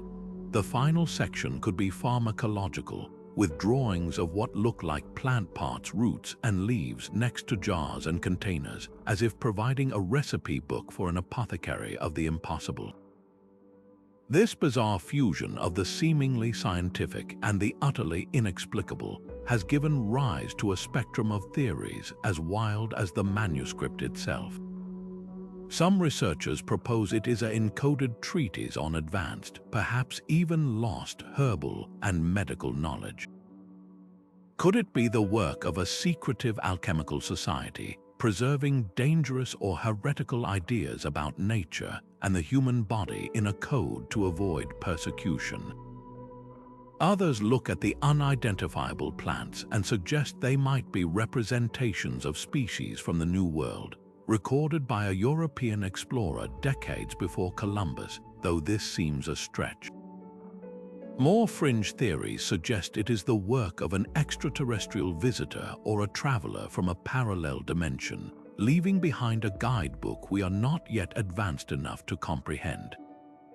And then there is the hoax theory, the idea that the manuscript is an elaborate, centuries-old forgery, perhaps created by a clever charlatan like Edward Kelly to sell a book of secrets to a wealthy, gullible patron like the Holy Roman Emperor Rudolph II, who was known to have owned it. Yet the statistical properties of the text and the sheer, relentless consistency of its hundreds of pages make a simple hoax seem incredibly unlikely. Why would anyone go to such painstaking, time-consuming lengths to create a fake of such complexity and depth, with no guarantee anyone would ever even try to decipher it? The true power of the Voynich manuscript lies not in any single theory, but in what it represents. It is a Rorschach test for the history of ideas. We look at its pages and we see what we want to see. A botanist sees a lost herbal, a doctor sees proto-scientific anatomy, a mystic sees alchemical secrets. It challenges our understanding of the medieval mind, forcing us to ask if the intellectual world of the 15th century was far richer, more complex, and more heterogeneous than our standard histories allow. We tend to view the past through the lens of the knowledge that survived, the books that were printed, the ideas that won. The Voynich is a stark reminder that history is also defined by what was lost, what was suppressed, or what was simply too strange to be understood and was therefore filed away as nonsense. It stands as a monument to the possibility of roads not taken, of entire systems of knowledge that may have flourished in isolation only to be snuffed out, leaving behind a single, cryptic, beautiful relic. It may never be decoded, and perhaps that is its ultimate purpose, to serve as a permanent question mark, a humbling reminder that the past will always hold secrets that resist our best efforts to uncover them. From the cryptic pages of the Voynich Manuscript, we now journey to the sun-drenched river deltas of Central America, where an entirely different kind of mystery lies scattered across the landscape, not written in code but carved in stone. Deep in the Diquis Delta of Costa Rica, amidst banana plantations and tropical forests, sit hundreds of near-perfect stone spheres, ranging from the size of a bowling ball to colossal orbs over 2 meters in diameter and weighing up to 16 tons. These spheres are crafted from the toughest stone granodiorite, a hard, granite-like rock. Discovered in the 1930s when the United Fruit Company was clearing land, they initially baffled workers who pushed them aside with bulldozers or even dynamited them, hoping to find gold inside. It wasn't until archaeologists arrived that the true wonder of these objects was understood. They weren't natural formations, they were meticulously, painstakingly made by human hands, and their precision is as staggering as their unknown purpose. The creation process itself is a monumental puzzle. How does a pre-Columbian culture without metal tools, without the wheel, and without draft animals, shape a massive, stubborn block of granodiorite into a sphere of near mathematical perfection? The prevailing theory is a testament to human patience and ingenuity. Artisans likely identified a large boulder of the desired material and then used a technique known as pecking and grinding. They would have heated the stone with fire to make it brittle and then pounded it repeatedly with other, harder stones to slowly chip away at its surface, gradually revealing the spherical form hidden within. This was followed by an even more painstaking phase, grinding. For what must have been generations, workers would have used sand and water as an abrasive, polishing the sphere for decades, perhaps even centuries, to achieve its impossibly smooth, rounded surface. The level of precision achieved is breathtaking. Measurements of the larger spheres show that their diameters are consistent to within a few centimeters, a degree of accuracy that suggests the makers possessed not only incredible skill, but also a sophisticated understanding of geometry and spatial relationships. They had to visualize the perfect form in 3 dimensions and then have the unwavering discipline to remove just the right amount of stone over and over again to achieve it. This was a technology of time, a commitment to a single artistic and engineering vision that stretched across human lifetimes. But the how is perhaps easier to answer than the why. What was the purpose of these colossal orbs? Their context provides some clues, though no definitive answers. Many of the spheres were found arranged in groups, often in lines, triangles, or parabolic curves, leading to the entrances of important dwellings or burial mounds. This has led to the compelling theory that they were used for astronomical alignments. Certain groupings appear to point toward celestial events, such as the rising or setting of the sun during solstices or equinoxes. They may have served as a giant, permanent calendar carved in stone, allowing a sophisticated society to track the seasons for agricultural and ceremonial purposes. Other theories paint a more social picture. The spheres could have been powerful status symbols, with the size and perfection of a family's or chieftain's sphere directly reflecting their wealth, power, and influence. In this view, they were less scientific instruments and more like the ancient equivalent of luxury cars or sprawling estates, tangible declarations of prestige meant to inspire awe and respect. There are even local legends that speak of the spheres being gifts from the gods or that they originated from the lost continent of Atlantis, though these are, of course, purely mythological. The true frustration and the deepest mystery lies in the silence of their creators, the people who made the spheres, part of the unique Chibchan culture that flourished in the region from around 600 CE until the Spanish conquest, left no written records. We have no manuals, no diagrams, no oral histories that directly explain the sphere's meaning. Their world and their knowledge vanished beneath the waves of colonization and time. This silence forces us to confront the limits of archaeology. We can understand the method of their construction through experimental replication, and we can guess at their function based on their placement, but we may never truly know what they meant to the people who dedicated their lives to creating them. Were they sacred objects, political tools, scientific instruments, or perhaps all three at once? The stone spheres of Costa Rica stand as a powerful, silent testament to a sophisticated and organized society whose technological and intellectual achievements we are only beginning to appreciate. They don't necessarily prove the existence of lost advanced technology in the dramatic sense of gears or electricity, but they do reveal a different kind of advanced thinking, a mastery of materials, a profound understanding of form and alignment, and a cultural capacity for long-term, large-scale projects that challenges our often condescending view of pre-Columbian capabilities. They are a reminder that some of history's greatest wonders were built not with complex machinery, but with simple tools, deep knowledge, and an immense amount of shared purpose. Imagine the terror of an earthquake striking without warning, a force of nature that could topple empires and erase cities in moments. Now picture an instrument crafted over 18 centuries ago, designed to defy that terror with quiet, mechanical grace. This was the achievement of Zhang Heng, a brilliant polymath in China's Han Dynasty, who in the year 132 presented the court with a device that must have seemed like something from the future, the world's first seismoscope.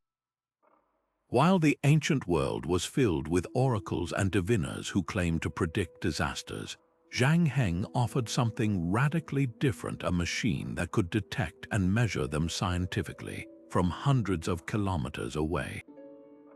The device itself was a masterpiece of artistry and engineering, a large bronze urn adorned with 8 dragons, each facing a cardinal or intercardinal direction. Below each dragon's head sat a corresponding bronze toad, its mouth open in anticipation. The heart of this ingenious machine was hidden inside, a carefully balanced inverted pendulum suspended at the center. The principle was as simple as it was brilliant. When a seismic wave, even a faint one from a distant quake, traveled through the earth and reached the vessel, it would set the internal pendulum swinging. This motion would trigger a cleverly designed lever mechanism. The lever would release a bronze ball held in the mouth of the dragon facing the earthquake's epicenter. The ball would then drop with a loud, clanging report into the mouth of the waiting toad below, not only signaling that an earthquake had occurred but pointing directly toward its source. It was an early warning system of astonishing accuracy and elegance. Historical records from the time attest to its remarkable performance. On one occasion, the court chronicles note, a dragon facing west released its ball, though no tremors were felt in the capital city of Luoyang. Skeptics might have dismissed it as a mechanical failure, but several days later, a messenger arrived from a region far to the west, reporting a major earthquake. The seismoscope had detected the quake's vibrations across a distance that would have been considered impossible, proving its worth beyond any doubt. This was not magic or guesswork. It was a practical application of a profound understanding of physics. Zhang Heng had seemingly grasped the fundamental nature of seismic waves, that the Earth could transmit energy across vast distances, and he engineered a mechanical sensor to interpret that energy. This level of insight into the behavior of waves and vibrations wouldn't be formally developed in the West for another 1700 years. This leads us to one of the most perplexing questions in the history of technology. Why did such a groundbreaking invention not spark a scientific revolution in China? Why did the seismoscope remain a magnificent, isolated wonder rather than the foundation for a whole new field of seismology and mechanical instrumentation? The answer lies in the complex relationship between technology, culture, and necessity. In the context of the Han imperial court, the seismoscope was as much a political and symbolic object as it was a scientific one. For the emperor, it was a powerful tool of statecraft. By demonstrating the ability to know of disasters in distant provinces before his own governors could report them, the emperor projected an image of omniscience and heavenly mandate, reinforcing his authority and control. Its value was perceived in terms of administrative power and cosmic alignment, not necessarily as a springboard for further mechanical discovery. Furthermore, the philosophical and intellectual framework of the time, deeply rooted in Confucian traditions, often prioritized scholarly pursuit and civil service over the manual arts of engineering and invention. While brilliant minds like Zhang Heng were celebrated, their creations were frequently seen as clever curiosities or practical tools for governance, rather than as keys to unlocking a deeper, systematic understanding of the natural world through repeatable experiment. The seismoscope was a solution to a specific problem. It worked perfectly for its intended purpose, without a driving cultural push to ask why it worked and to build upon that principle for other applications. The revolutionary knowledge it contained remained locked within its bronze shell. It stands as a stunning testament to a flash of individual genius, yet also a poignant reminder that for technology to truly transform a society, it needs more than just a brilliant idea. It needs a culture ready to receive it, question it, and build upon it. Now, let's shift our focus from the grand mechanical achievements of China to a much smaller, yet infinitely more enigmatic object, one that holds an entire language of mystery within the palm of your hand. Discovered in 1908 within the ruins of the Minoan Palace of Phaistos on the Greek island of Crete, the Phaistos disc is an artifact that has stubbornly resisted understanding for over a century.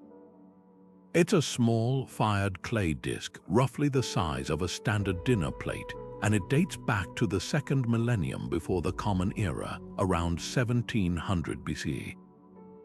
At first glance, it might seem unremarkable, but a closer look reveals its extraordinary nature. Both of its faces are covered with a continuous spiral of mysterious, intricate symbols, pressed into the clay with a clarity and precision that is instantly captivating. There are warriors with feathered headdresses, running men, ships, birds, fish, flowers, and a host of other unrecognizable icons, 45 distinct signs in total, arranged in groups that seem to form words or phrases.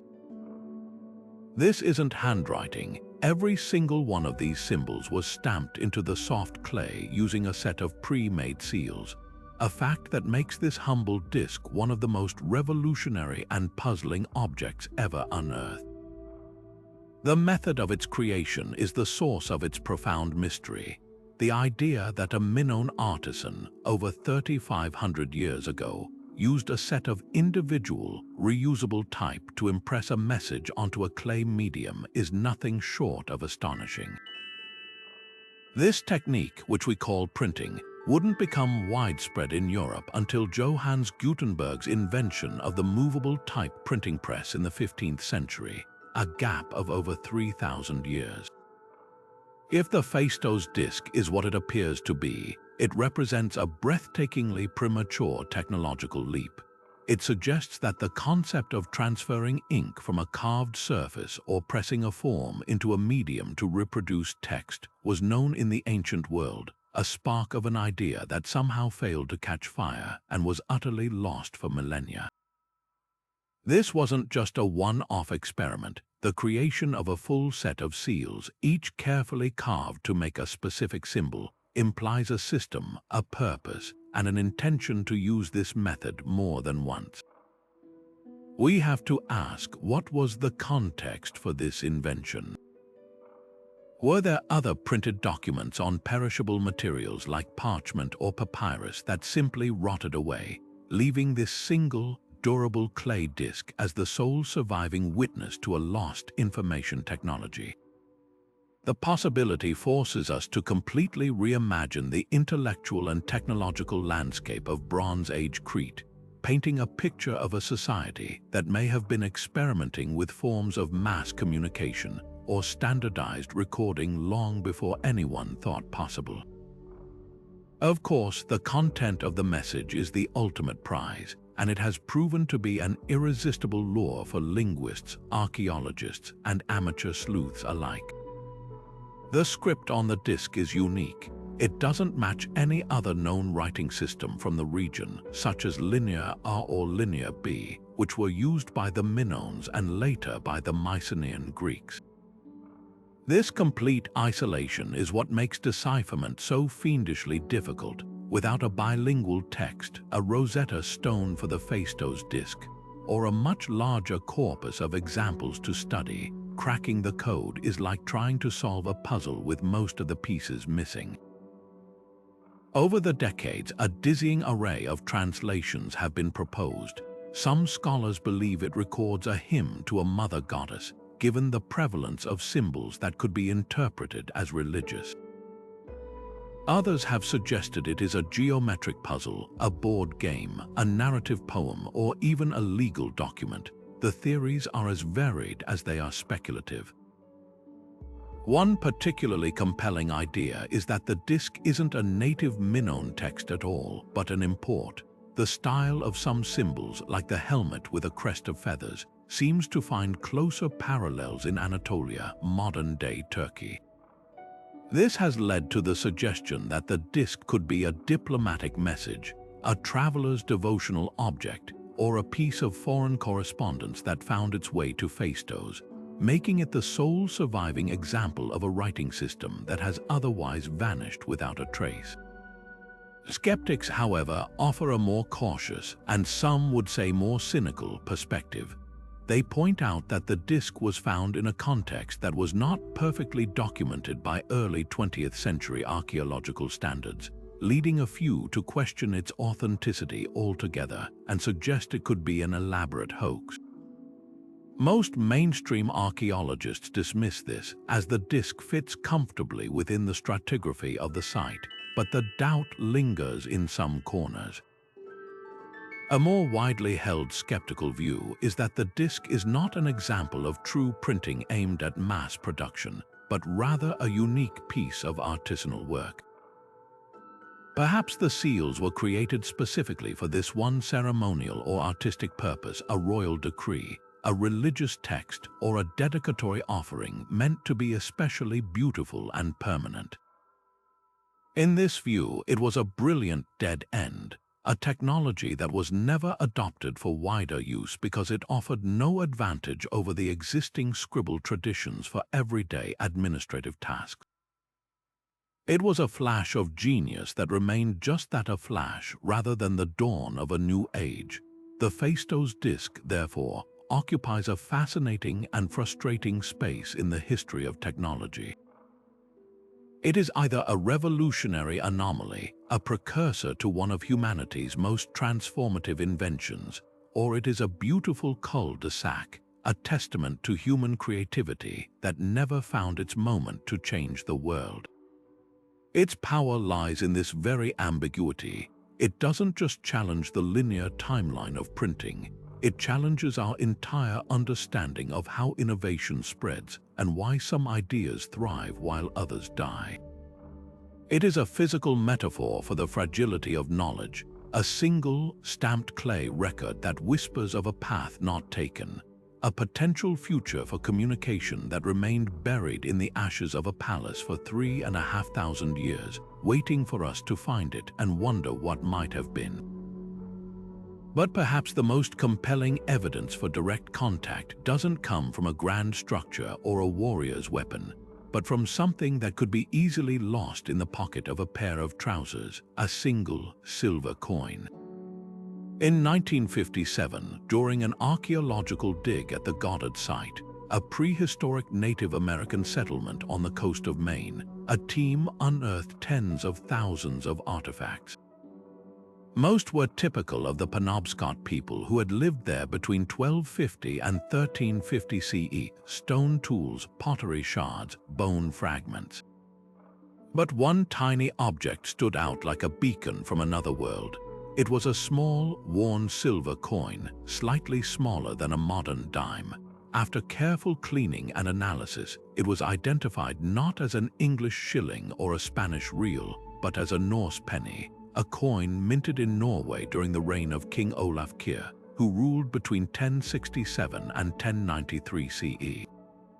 This was the Maine penny, and its discovery sent shockwaves through the archaeological community, for it seemed to offer the first and only concrete, scientifically excavated evidence of Norse presence in a Native American context far south of their known settlements in Newfoundland. The implications of this tiny silver disc are monumental. It places a definitively Norse object, hundreds of years older than Columbus's voyage, squarely within a Native American village that was actively trading around the time of the Norse explorations of Vinland. The most straightforward explanation is the most thrilling, that a Norse explorer, perhaps from the struggling settlement at Elands Oaks Meadows, traveled south along the coast, eventually making contact with the people at the Goddard site. This wouldn't have been a voyage of conquest, but one of necessity, a trading mission. The Norse were famously pragmatic traders, and they would have been keenly interested in the rich resources of the Maine coast, particularly its vast forests and abundant furs, which were far more plentiful than in the sparse north. In this scenario, the coin wasn't lost by a Norseman, but was deliberately traded to a Native American as a curiosity, a token, or perhaps in exchange for goods. It would have been a fascinating oddity to its Wabanaki recipient, a piece of worked silver with strange markings, likely valued more for its material and aesthetic appeal than for its monetary worth, eventually finding its way into the archaeological record of their home. However, the scientific process demands skepticism, and the Maine penny is not without its controversies. The primary alternative theory is that it did not arrive through direct Norse contact, but through an extensive, multi-step Native American trade network that stretched for thousands of miles. The indigenous peoples of North America had vast and sophisticated trading routes long before any Europeans arrived. Goods from the Gulf of Mexico could find their way to the Great Lakes, and copper from Lake Superior could travel to the Atlantic coast. It is theoretically possible that the Norse coin, perhaps left behind at Elands Oaks Meadows or another brief campsite, was later found by indigenous people in the far north. From there, it could have been traded from hand to hand, community to community, over generations, traveling slowly southward until it finally came to rest in Maine. This down-the-line trade hypothesis is a perfectly plausible mechanism that would explain the coin's presence without requiring a single Norse longship to have ever sailed into Penobscot Bay. Yet, even if this more conservative theory is true, the Maine penny loses none of its revolutionary power. It still forces a dramatic rewrite of history. If the coin traveled through native trade networks, it means that knowledge of the Norse, however vague, and possession of their artifacts began circulating among the tribes of northeastern North America centuries before Columbus. It shatters the myth of a pristine, isolated continent waiting to be discovered. Instead, It paints a picture of a dynamic, interconnected world where objects and ideas could flow across incredible distances, even between cultures that had never directly met. This single coin becomes a testament to the reach and complexity of pre-Columbian exchange, hinting at a rich tapestry of interaction that mainstream history has largely ignored. It challenges the Eurocentric narrative that presents Columbus as the sole origin point of transatlantic contact, suggesting instead that the news of strange, pale-skinned visitors in the north may have been ancient knowledge among some coastal tribes, a half-remembered story passed down through generations long before the Nina, Pinta, and Santa Maria ever sailed. Whether held in the hand of a Norse trader or a Wabanaki chief, the Maine penny is a powerful symbol that the world was always more connected and the human story more complex than our history books have ever dared to admit.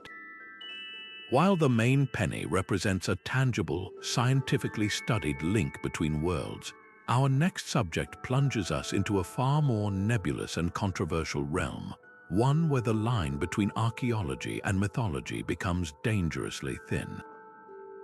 The story of the Dropa stones begins not in a carefully documented dig, but in the midst of political turmoil. According to the most common version of the tale, in 1938, a Chinese archaeologist named Kai Pu Te was leading an expedition into the remote and treacherous Bayan Ha Mountains bordering Tibet. There, they allegedly discovered a series of caves that showed clear signs of artificial excavation. Inside, they found more than just ancient shelter. The caves contained neat rows of graves holding the skeletons of strange, small-statured beings with large, oversized skulls and fragile, spindly bodies. But the truly bizarre discovery was scattered throughout the caves, hundreds of stone discs roughly 9 inches in diameter, each with a perfect hole in its center and a fine, double-spiraled groove running from the center to the rim. Upon closer inspection, this groove was not a decorative pattern. It was actually a continuous line of tiny, almost microscopic hieroglyphic characters, a script so small and precise it seemed impossible to have been carved by any known ancient hand. The narrative takes an even more extraordinary turn when the story claims that the discs were eventually deciphered. The script, so the legend goes, told a heartbreaking story of a peaceful, spacefaring people called the Dropa. Their spacecraft had crash-landed in the mountains thousands of years ago, stranding them on a hostile planet. Unable to repair their ship or communicate with the local tribes who feared and hunted them, they took refuge in the caves where they slowly perished. The stones were their final record, a message in a bottle cast upon the shores of time, telling the story of their doomed exile on Earth. If true, this would be the most profound archaeological discovery in human history, nothing less than physical proof of extraterrestrial contact in our distant past. It's a story that taps directly into our deepest cultural fascinations and fears, a narrative of ancient astronauts that feels both terrifying and wondrous. The problem, and the reason the Dropa stones are almost universally dismissed by mainstream science, is that the evidence for their existence has evaporated under scrutiny. The original Kai Pu Te has never been verified as a real historical figure. No photographs of the caves, the skeletons, or the stones themselves from the 1930s have ever surfaced. The discs, which would be incredibly fragile if made of stone, have never been produced for independent analysis by a major museum or university. The entire story seems to have first appeared in a German magazine article in the 1960s, written by an author of sensationalist UFO literature, and it quickly spread through the burgeoning ancient astronaut community. When researchers have gone looking for the stones, they have found only dead ends and unverifiable claims. In many ways, the Dropa stones serve as the perfect case study of a modern cultural artifact, a myth born in the 20th century that uses the language of archaeology to create a compelling, but ultimately unsubstantiated science fiction narrative. Yet to simply label them a hoax and move on is to miss their true significance. The enduring power of the Dropa stones lies not in what they might be, but in what they represent about us. They are a powerful Rorschach test for our collective desire to find meaning and connection in the past. In a world that often feels fully mapped and explained, stories like this one offer a tantalizing glimpse of a stranger, more mysterious universe. They speak to a deep-seated human longing for there to be more to our history than what is written in the textbooks, for there to be evidence that we are not alone and that our ancestors may have encountered wonders beyond our comprehension. The stones belong to a whole category of artifacts, from the Ica stones to the crystal skulls, that challenge historical timelines not through verified evidence, but through the powerful engine of storytelling. They show how a compelling narrative can take on a life of its own, spreading across the globe and persisting for decades, completely detached from any factual anchor. This phenomenon forces us to ask a more interesting question than whether the stones are real. Why does this specific type of story, ancient aliens leaving behind physical proof, resonate so powerfully across cultures? The answer may lie in the way it simplifies the complex and often frustratingly incomplete nature of the archaeological record. It offers a single, dramatic explanation for a multitude of mysteries: how the pyramids were built, how the Nazca Lines were made, how disparate cultures share similar myths. The ancient astronaut theory, for all its flaws, provides a grand, unified narrative, and artifacts like the Dropa stones are the desired physical tokens of that narrative. They are the relics we wish we could find. In the end, the Dropa stones are far more revealing as a psychological and cultural artifact than they could ever be as an archaeological one. They are a mirror held up to our own hopes, our fears, and our endless, burning curiosity about the stars and our own place in the cosmic story. Now we turn to an object that seems to defy not just centuries, but entire geological epochs, an artifact that presents us with a seemingly impossible choice between a simple mistake and a history-shattering revelation. In the summer of 1936, a couple hiking along Red Creek near the town of London, Texas, made a discovery that would become a cornerstone of underground archaeology. As they walked, they noticed a curious piece of rock with what appeared to be a piece of wood protruding from it. Taking it home, they eventually cracked the rock open, revealing something astonishing inside.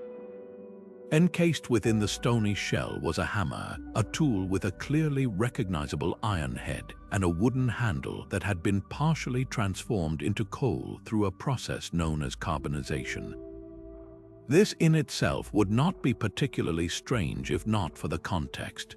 The concretion, the hard mineral shell that had formed around the hammer, was found in a rock formation dating to the Ordovician period, a staggering 400 million years old. According to everything we know about the history of life on Earth, this is a time before dinosaurs, before mammals, before even the most primitive reptiles.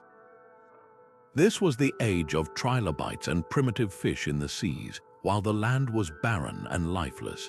The idea that a perfectly modern-looking hammer could be found sealed inside such ancient rock is, on its face, a geological impossibility of the highest order. The hammer itself is a relatively simple tool. The head is made of iron and the handle is wood, identified as hickory, which has undergone the coalification process. To those who believe it is a genuine out-of-place artifact, its design is telling. It does not resemble crude, ancient tools, but looks very much like the hammers used in American industry in the late 19th century. This has led to the extraordinary claim that the hammer is authentic evidence of a human presence, or perhaps the presence of some other tool using intelligence, in a period of deep time so remote it challenges the entire foundation of paleontology and human evolution. Proponents of this view argue that the concretion process, which involves minerals precipitating from water and cementing around an object, is a slow one. For a hammer to become so completely and seamlessly encased in rock, they suggest, it must have been there for a very, very long time, long enough to be contemporary with the surrounding Ordovician stone. This interpretation opens the door to mind-bending possibilities, that advanced civilizations may have risen and fallen in cycles over millions of years, leaving behind only the rarest and most durable fragments, or that our understanding of human origins is fundamentally and completely wrong. Mainstream geology and archaeology, however, offer a far more conventional, though no less fascinating, explanation. The leading theory is that this is a classic case of a modern object becoming encased in a relatively recent concretion that was then misinterpreted as being part of the much older bedrock. Concretions can form surprisingly quickly, especially in mineral-rich water. The hammer could have been lost or discarded by a miner or worker in the area in the 1800s. Over the decades, mineral-laden water percolated around it, depositing layers of hard minerals like limonite, which cemented into a solid, rock-like nodule. This concretion, while hard, is not actually part of the 400-million-year-old Ordovician limestone formation. It is a much younger feature that simply formed on top of it or within its cracks. Carbonization of the wooden handle is also not proof of great age. Wood can be transformed into coal through the effects of heat and pressure in a process that does not necessarily require millions of years. The chemical conditions within the concretion itself could have facilitated this change over a much shorter time frame. In this view, the London hammer is not an ancient relic but a perfectly ordinary 19th century tool that became the center of a geological misunderstanding. This clash of interpretations makes the London hammer a perfect symbol for the debate between mainstream science and alternative history. It represents the fundamental challenge of interpreting anomalous finds. Is it a miraculous exception that proves our textbooks are incomplete, or is it a prosaic object whose context we have simply misread? The hammer's power lies in its tangible, physical reality. Unlike a story or a legend, you can actually go and see it on display at the Creation Evidence Museum in Texas. It is a real object that poses a real question. It forces us to confront the methods we use to date the past and the assumptions we make about the completeness of the geological record. Even if the skeptical explanation is correct, the hammer serves as a crucial reminder of how easily our perception of deep time can be disrupted by a single, seemingly incongruous discovery. It challenges us to be rigorous in our analysis, to demand multiple lines of evidence, and to remain open to the possibility that the story of our planet and our own species may still hold surprises that lie buried, waiting for the right moment to be struck. From the perplexing case of the London hammer, we now travel to the banks of the Mureș River in Romania, where workers unearthed an object that seems to challenge the very foundations of metallurgical history. In 1974, a crew was excavating sand from a trench roughly 10 meters deep when their shovels struck something hard. Buried alongside the bones of a long-extinct mastodon, they found three peculiar objects. Two were fossilized bones, but the third was something entirely unexpected. A wedge-shaped piece of heavy, dull gray metal, about 8 inches long, 5 inches wide, and 3 inches thick, with what appeared to be clear signs of having been worked or manufactured. It was initially assumed to be a stone axe head, but its significant weight suggested otherwise. Upon analysis, the mystery only deepened. The object was composed of an alloy primarily made of aluminum, a metal that, according to all established historical and scientific records, should not have existed in any manufactured form 250,000 years ago. The staggering date comes from the geological stratum in which it was found, a layer consistent with the Pleistocene epoch. This was a time when early humans were just beginning to use the most primitive stone tools, and the concept of metalworking was hundreds of thousands of years in the future. The problem with the Ayod object, as it came to be known, lies in the very nature of aluminum itself. While it is the most abundant metal in the Earth's crust, it is never found in its pure metallic form in nature. It is always tightly bound with other elements in compounds like bauxite ore. To liberate the pure aluminum requires an immense amount of energy and a sophisticated industrial process called electrolysis, where an electric current is passed through molten ore to separate the metal. This process was not invented until the 1880s. For a piece of worked aluminum to appear in a context this ancient is akin to finding a smartphone in a medieval castle.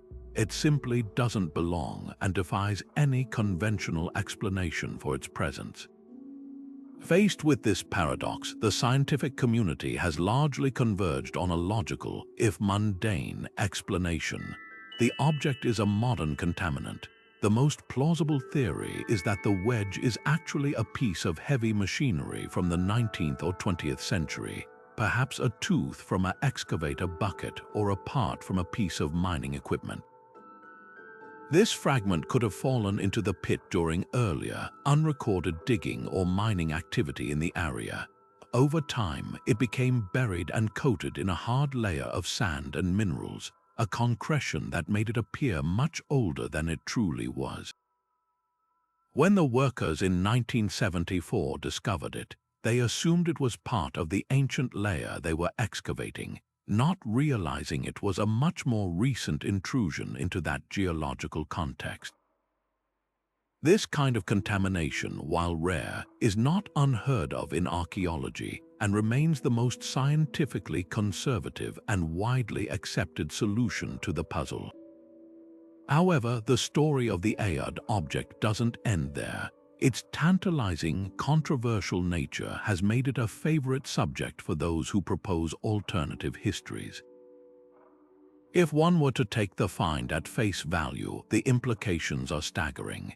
It would suggest the possibility of a previously unknown, highly advanced prehistoric civilization capable of metallurgical feats we thought were unique to the modern era.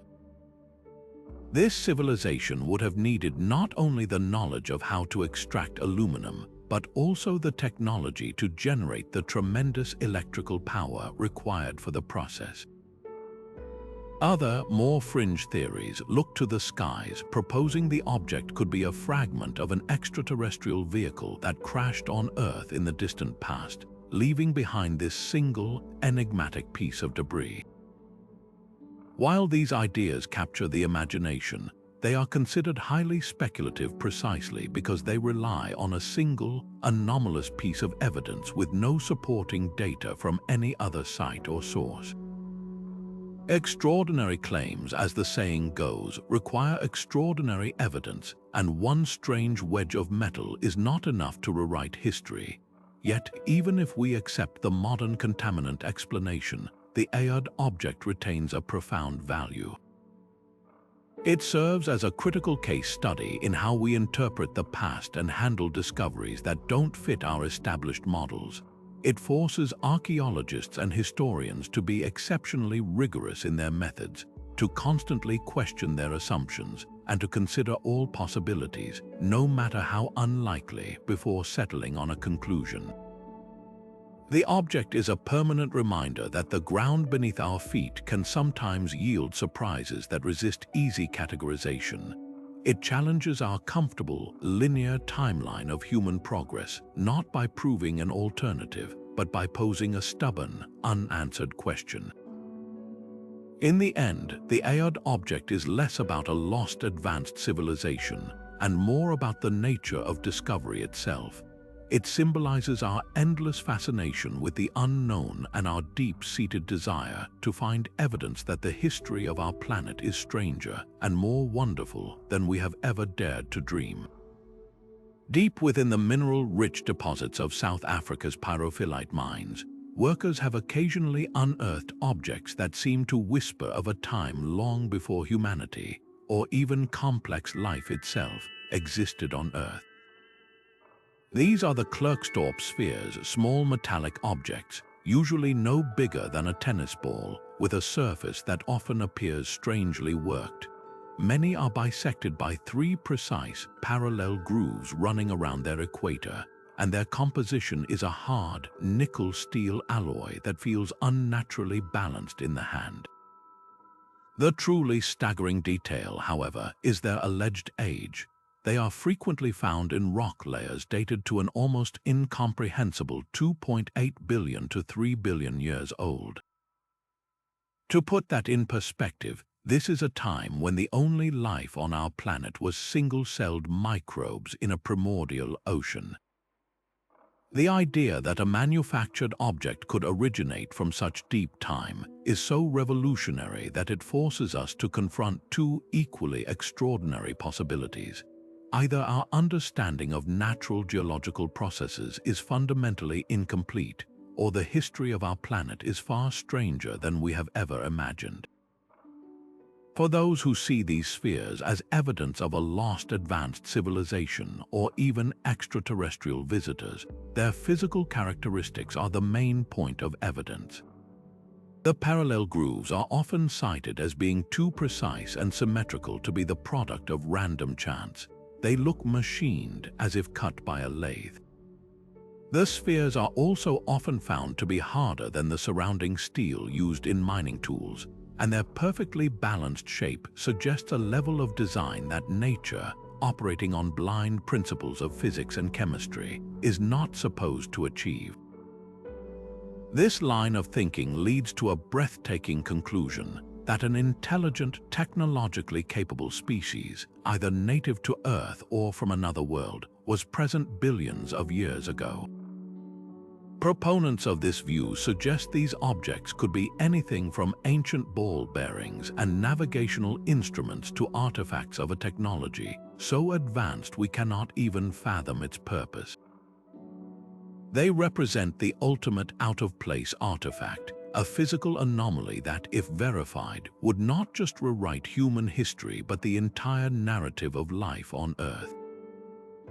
Mainstream geology, however, offers a far more grounded, though no less fascinating, explanation.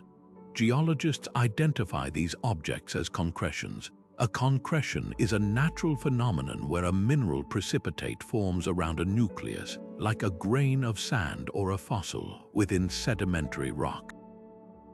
As water rich in minerals like hematite or pyrite seeps through the rock over eons, it deposits layers around this nucleus, slowly building up a spherical form.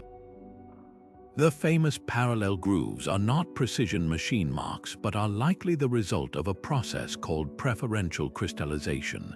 As the concretion grew, the crystalline structure of the minerals caused them to form in these distinct ridged layers. The exceptional hardness is explained by their composition. Many are made of the iron minerals pyrite or hematite, which can be extremely tough and resistant to erosion.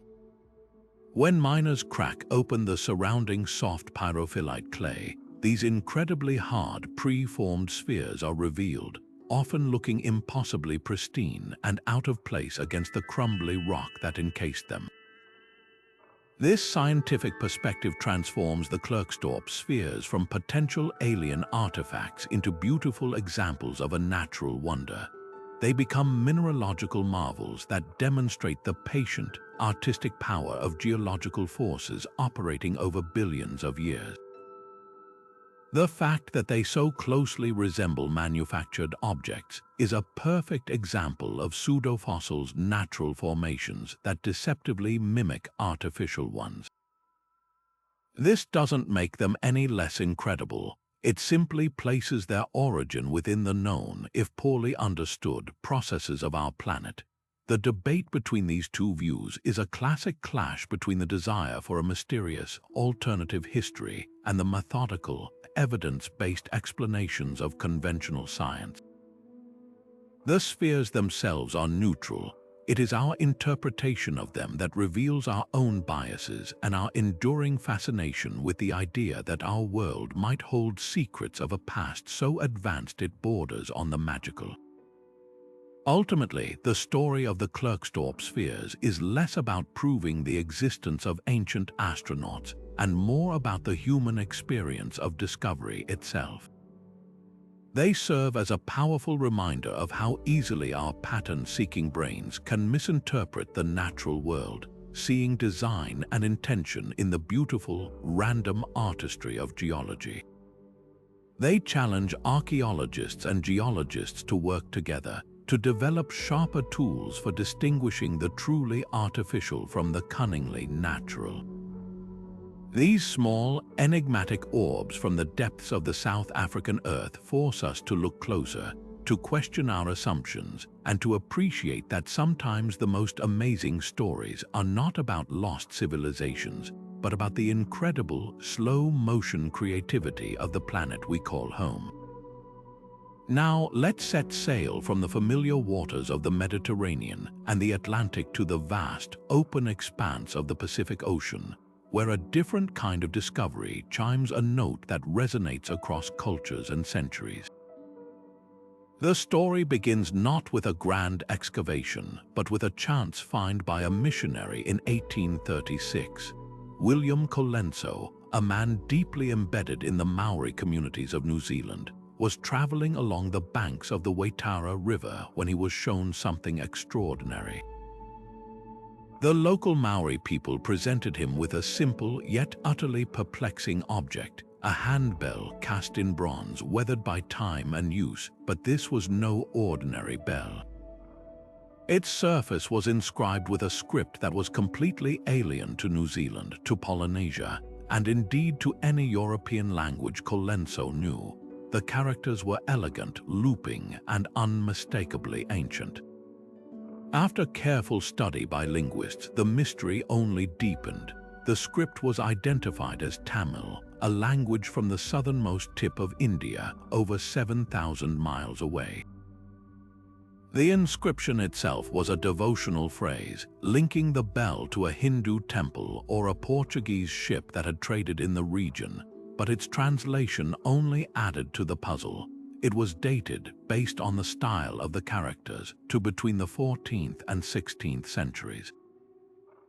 The immediate, staggering question is, how did a bronze bell from medieval South India end up in the possession of an indigenous Maori community in Aotearoa, New Zealand, long before the first European explorers like Abel Tasman or James Cook ever charted those waters?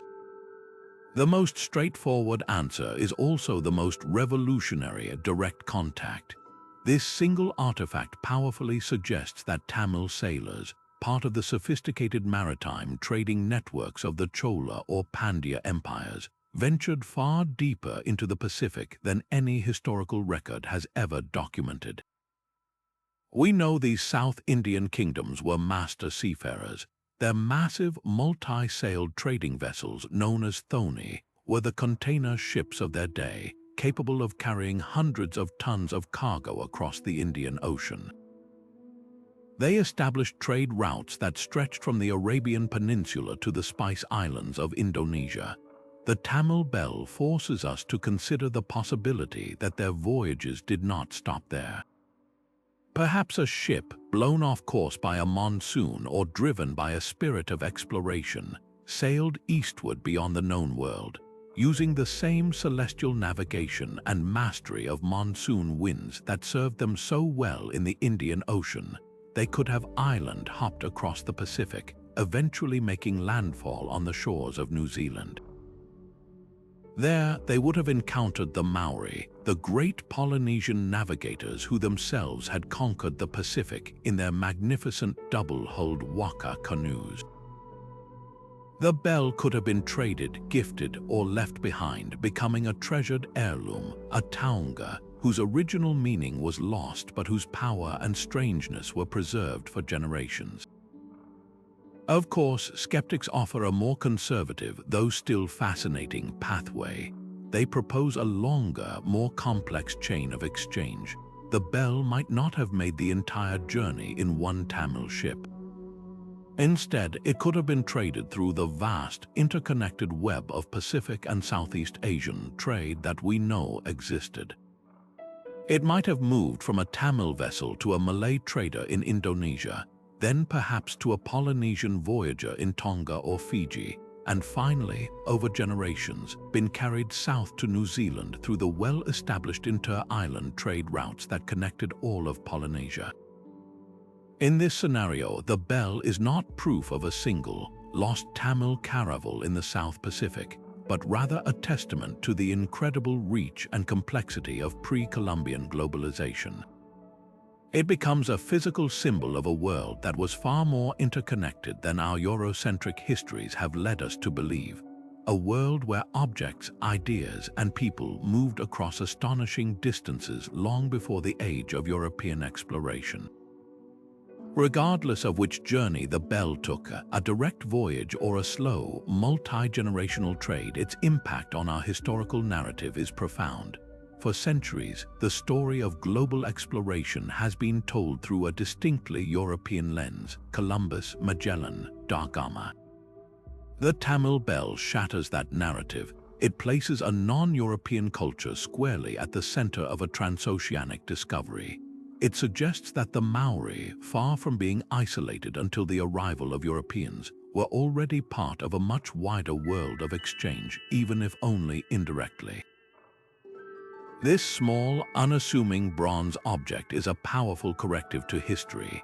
It doesn't just hint at a lost voyage, it rebalances the entire scale of human achievement, reminding us that the drive to explore and connect is a universal human trait, not the exclusive domain of one continent or culture.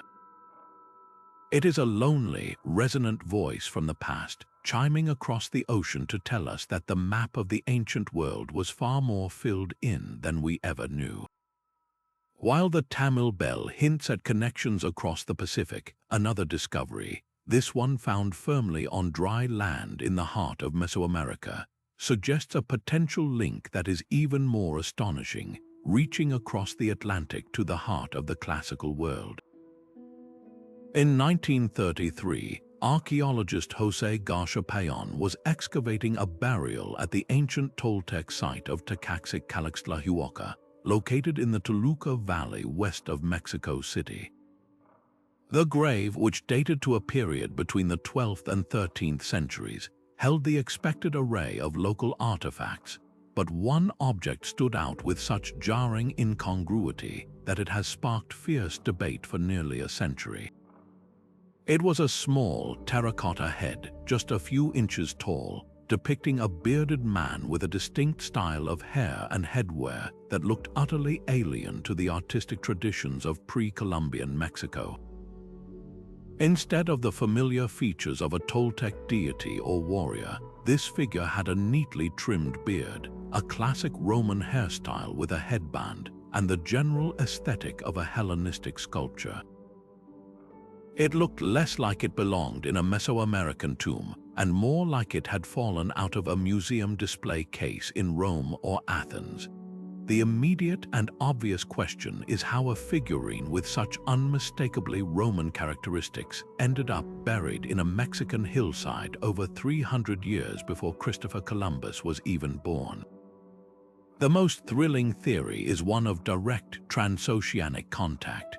Proponents of this idea suggest that a Roman vessel, perhaps blown off course while sailing the trade routes along the West African coast, might have been caught in the equatorial currents that flow directly toward the Americas. There is historical precedent for Roman seafaring capability. We know their ships were capable of ocean-going voyages, and a storm could have carried a disabled ship across the Atlantic in a matter of weeks. If such a ship with its crew managed to survive the crossing, they would have made landfall in the New World. This small terracotta head, then, could be a relic of that encounter, perhaps a personal possession of a Roman sailor, traded to the local Toltecs, or even an object made by a local artisan who was attempting to depict the strange, bearded visitors with their unusual attire. If true, this would mean that the Old World and the New World had already met, however briefly, over a millennium before the age of exploration, completely rewriting the history of intercultural contact. Naturally, such a radical claim invites intense skepticism from the mainstream archaeological community. The primary counter-argument is that the head is an intrusion, a modern object that somehow found its way into the ancient burial context, either by accident or through deception. Critics point out that the excavation in the 1930s was not conducted with the meticulous, stratigraphic precision we expect today. It's possible the head was dropped or planted at the site. Some have even suggested it could be a souvenir from a traveling Italian that was mixed in with the authentic artifacts. However, thermoluminescence dating, a scientific method used to determine the last time a piece of ceramic was fired, was performed on the head in the 1990s. The results dated the object's firing to somewhere between the 9th century BCE and the 13th century CE, a range that comfortably includes the Toltec period of the burial. While not a perfect method, this scientific analysis lends significant credence to the head's antiquity, making a simple modern hoax much less likely. If we accept that the head is genuinely ancient and pre-Columbian but still resist the idea of a Roman shipwreck, other fascinating possibilities emerge. Could the resemblance to Roman art be a coincidence, a case of independent innovation where a Toltec artist just happened to sculpt a face that looks European to our eyes? While possible, the specific stylistic details, the beard style, the headband, the overall execution make this seem like an extraordinary stretch. A more plausible alternative is that the head represents evidence of a much broader, more complex network of cultural diffusion than we currently understand. Perhaps the artistic influence traveled not across the ocean in one jump, but moved slowly across continents through chains of indirect contact. Ideas, artistic styles, and even goods could have been traded from the Roman world through Asia, across the Bering Strait with migrating peoples, and eventually down into Mesoamerica over centuries. While this seems an incredibly long and convoluted route, it illustrates that the ancient world may have been far more interconnected than our maps suggest, with ideas flowing in ways we are only beginning to trace. The Tecaxic-Calixtlahuaca head, therefore, is more than just a curious artifact. It is a litmus test for our willingness to reconsider historical isolationism. It challenges the long-held paradigm that ancient civilizations developed in complete isolation from one another, a model that often feels overly neat and Eurocentric. This small terracotta face invites us to envision a messier, more dynamic, and far more interesting ancient world, one where chance encounters, lost voyages, and the slow, steady diffusion of ideas across vast distances could have created unexpected pockets of cultural exchange. It may not be definitive proof of Romans in Mexico, but it stands as a powerful symbol of possibility, a stubborn piece of evidence that refuses to fit comfortably into our textbooks and dares us to think bigger about the journeys, both intentional and accidental, that shaped human history. While the Tecaxic-Calixtlahuaca head presents a singular, perplexing artifact, the story in the northeastern United States unfolds on a much larger and more chaotic scale. Throughout the 19th century, a series of remarkable discoveries began surfacing across the state of Maine and the broader New England region that seemed to promise a dramatic rewrite of American history. These finds, collectively known as the Maine relics, weren't just one or two objects. They were an entire assortment of artifacts that, if genuine, would have proven beyond a doubt that ancient Old World civilizations had not only reached America long before Columbus, but had established a significant presence there. The collection included a dizzying array of items, coins inscribed with what appeared to be Phoenician and Carthaginian script, crude tools that looked Norse, and even stone tablets covered in mysterious runes and inscriptions that defied easy translation. For a moment in time, it seemed like the romantic tales of Viking explorers and even more ancient Mediterranean sailors were being confirmed by hard evidence pulled right from the soil of New England. The most famous proponent of these relics was a man named Harold T. Wilkins, who wrote extensively about them in the mid-20th century, weaving a narrative of ancient transatlantic contact that captured the public's imagination. The artifacts seem to tell a coherent story. A Carthaginian coin might be found near a site that also yielded a stone bearing Punic markings, suggesting a trading post or a settlement. The appearance of what looked like Norse implements in the same general area hinted at a possible overlap or succession of cultures, a layered history of exploration that predated the known Norse settlement at Elance Ox Meadows in Newfoundland by centuries. This was a seductive vision of history, one that connected the pine forests of Maine to the ancient ports of the Mediterranean and the fjords of Scandinavia, suggesting a pre-Columbian world that was globally connected and intellectually curious. For those who wanted to believe that the history of the Americas was more complex and intertwined with the Old World than textbooks allowed, the Maine relics offered tantalizing proof. However, the initial excitement was soon met with intense and ultimately devastating skepticism from the academic community. As professional archaeologists and linguists examined the finds, major red flags began to appear. The inscriptions on many of the stones were often a jumble of characters from different languages and time periods, combined in ways that made no linguistic sense. The ancient coins frequently had designs that were inaccurate for their purported time periods, bearing the hallmarks of modern forgeries rather than genuine minted currency. The contexts of the discoveries were also deeply problematic. Many of the most significant finds were not made by professional archaeologists conducting careful, stratified digs, but by amateur enthusiasts and sometimes even by individuals who stood to gain financially or receive public acclaim from their discoveries. The scientific dating methods we rely on today were not available in the 19th century, making it all too easy for a clever hoaxer to plant a forged object and claim it was ancient.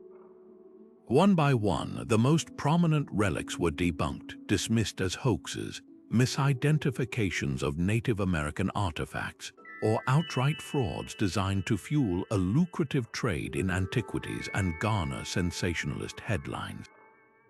Yet, to dismiss the entire episode of the Maine relics as a simple case of foolishness and forgery is to miss its profound cultural and historical significance. These objects, whether real or fake, emerged during a specific period in American history, a time of intense national identity formation. In the 19th century, the young United States was eager to establish a deep and prestigious history for itself, one that could rival the ancient lineages of Europe. The idea that the land had been visited by classical civilizations like the Phoenicians or the heroic Norse Vikings was far more appealing to many than acknowledging the sophisticated but, to them, uncivilized indigenous cultures that had been present for millennia. The relics provided a Eurocentric origin story that fit the prevailing ideologies of the time. They were a reflection of what people wanted to believe about their past, a testament to the powerful role that desire and bias play in the interpretation of history. We see this pattern repeated throughout time. We often find in the past exactly what we are looking for, and sometimes, if we look hard enough, we might even create it. This leads us to a much more nuanced and important question than whether any single relic is real or fake. The saga of the Maine relics forces us to confront the very nature of historical evidence itself. How do we decide what counts as valid proof? The process is never entirely objective. It involves a community of experts evaluating an artifact's style, its material composition, its discovery context, and its consistency with other known finds. An object that appears too good to be true, that perfectly solves a historical mystery without any complicating factors, is often treated with the greatest suspicion. The academic dismissal of the Maine relics was a necessary step in upholding the rigorous standards of the field, protecting it from the pollution of forgery and well-intentioned but misguided amateurism. However, this necessary skepticism can sometimes create a chilling effect, making it difficult for any genuinely anomalous discovery to receive a fair hearing. If every unusual find is immediately branded a hoax because it doesn't fit the established model, do we risk throwing out the proverbial baby with the bathwater? Is there a possibility that amidst the undoubtedly large pile of forgeries, there might be one or two genuine artifacts that point to a real, if limited, pre-Columbian contact? This is the enduring legacy of the Maine relics. They serve as a permanent cautionary tale about the dangers of confirmation bias and the allure of a romanticized past, but they also stand as a reminder to keep an open, if critical, mind. They challenge us to be rigorous in our methods but humble in our assumptions. The history of human migration and contact is incredibly complex, and new discoveries are made every year that subtly shift our understanding. The confirmed Norse presence at Elant's Ox Meadows was itself once considered a wild fantasy until irrefutable evidence was uncovered. While the vast majority of the Maine relics are almost certainly not what they were claimed to be, their story continues to fuel legitimate debates among historians and archaeologists about the extent and nature of pre-Columbian transoceanic travel. They remind us that the past is not a fixed story but a constant dialogue between what we find, what we believe, and what we are willing to accept as truth. Deep within the rugged, remote mountains of Qinghai Province in China, near the shores of a breathtaking alpine lake called Tosan, sits a geological formation that looks less like a product of nature and more like the abandoned plumbing of some ancient industrial complex. This is the site of the Beggong Pipes, a collection of mysterious, rust-colored tubes that emerge from the ground and plunge directly into the rock of a pyramid-shaped hill. Their appearance is startlingly artificial. They are hollow, tubular, and of varying diameters, some as thin as a toothpick and others nearly 1.5 feet across, all seemingly fused into the solid stone as if poured in place eons ago.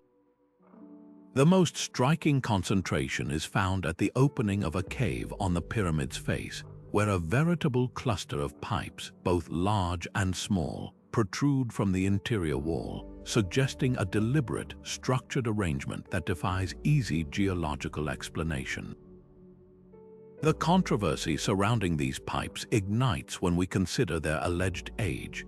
Initial reports, based on geological analysis of the surrounding rock, suggested the pipes could be millions of years old, a date that places them in a time long before the emergence of Homo sapiens. This immediately catapults them into the realm of the profoundly anomalous. If they are indeed artificial, their existence would demand a complete re-evaluation of Earth's history, pointing to the presence of a technologically advanced civilization in a prehistoric epoch so distant it makes the dinosaurs seem like recent history. This has, unsurprisingly, fueled speculation that stretches the boundaries of conventional archaeology. Some theorists propose the pipes are the remnants of an ancient energy grid or a sophisticated hydraulic system, perhaps part of a larger, lost complex. Others, looking for an even more extraordinary explanation, have suggested they could be evidence of extraterrestrial activity, a forgotten outpost or a mining operation where advanced beings processed materials, leaving behind these metallic scars on the landscape. Skeptical geologists, however, offer a far more prosaic, though no less fascinating, natural explanation. They identify the pipes as a classic example of a pseudofossil, a natural formation that deceptively mimics an artificial one. The leading theory is that they are the result of a process called dendritic iron deposition. Millions of years ago, under specific conditions, iron-rich sediment filled the narrow spaces left by the roots of ancient trees or other vegetation. Over immense spans of time, the organic material of the roots themselves completely decayed, but the hardened, mineralized cast of the root system remained, preserved within the surrounding rock. As the softer rock around these incredibly hard, iron-cemented casts slowly eroded away over the millennia, the more resilient pipe-like formations were left protruding, creating the illusion of manufactured tubes. The varying diameters would then correspond to the different sizes of the root structures that were fossilized. This process is a known geological phenomenon, and similar, though usually less dramatic, iron concretions can be found in other parts of the world. Further scientific analysis has lent considerable weight to this natural origin story. Testing of the pipe material has confirmed it is primarily iron oxide, with significant amounts of silicon dioxide and calcium oxide, essentially a very hard, rusted sandstone. Crucially, researchers have also found organic plant material inside some of the pipes, a discovery that strongly supports the fossilized root theory. From this perspective, the Beggong pipes are not evidence of lost engineering, but are instead a magnificent example of nature's own artistry, a slow-motion sculpture created by the patient work of mineral-rich water and geological time. They are a testament to how natural processes can produce structures of astonishing regularity and form, tricking our pattern-seeking brains into seeing design where there is only chance and chemistry. Yet, even with this compelling scientific explanation, the Beggong pipes retain their powerful mystique. They exist in a remote and difficult-to-access region, which has limited extensive, repeated scientific study and allowed myths to flourish. Their location near a strangely symmetrical, pyramid-like hill adds a layer of narrative intrigue that is hard to ignore, as the human mind instinctively connects unusual shapes and structures into a single, purposeful story. This enduring mystery serves a crucial purpose in the broader discussion of anomalous artifacts. The Beggong pipes challenge us not necessarily to believe in ancient astronauts, but to hone our critical thinking skills. They force us to navigate the delicate balance between healthy skepticism and open-minded curiosity. They remind us that the natural world is capable of producing wonders that rival our wildest imaginations, and that the true story of our planet's past, written in stone and mineral, is often stranger and more beautiful than any fiction. Whether viewed as a geological marvel or a historical puzzle, they stand as a permanent invitation to look closer, to question assumptions, and to appreciate the profound mysteries that still lie waiting in the Earth's most isolated corners.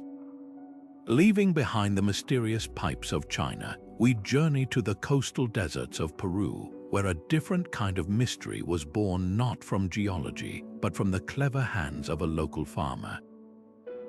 In the 1960s, a physician named Dr. Javier Cabrera Darquia was presented with a gift that would consume the rest of his life, a strange, smooth stone about the size of a melon, onto which was carved an image of a fish that looked unlike any known species. Intrigued, he began to acquire more of these stones from the area around the town of Ica. Soon, his collection swelled into the thousands, but these were no ordinary carvings. The Ica stones depicted scenes that were, by every measure of conventional history, utterly impossible.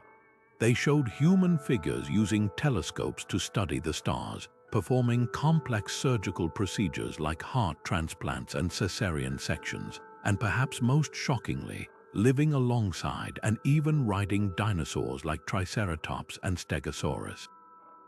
If these stones were authentic, they would constitute the most revolutionary archaeological discovery of all time, suggesting that an ancient Peruvian civilization possessed knowledge of paleontology, advanced medicine, and astronomy that rivaled or even surpassed our own. The sheer audacity of the images is what first captures the imagination. One stone might show a man using a magnifying glass to examine a plant, while another depicts a detailed star chart with planets and celestial bodies. The medical scenes are particularly graphic and precise, showing operations with a clarity that suggests the artist had first-hand knowledge of human anatomy and surgical technique. And then there are the dinosaurs. The creatures are not vague monsters. They are rendered with a specificity that matches modern scientific understanding, complete with the correct head crests, bony plates, and tails. For those who wanted to believe, the stones were a smoking gun.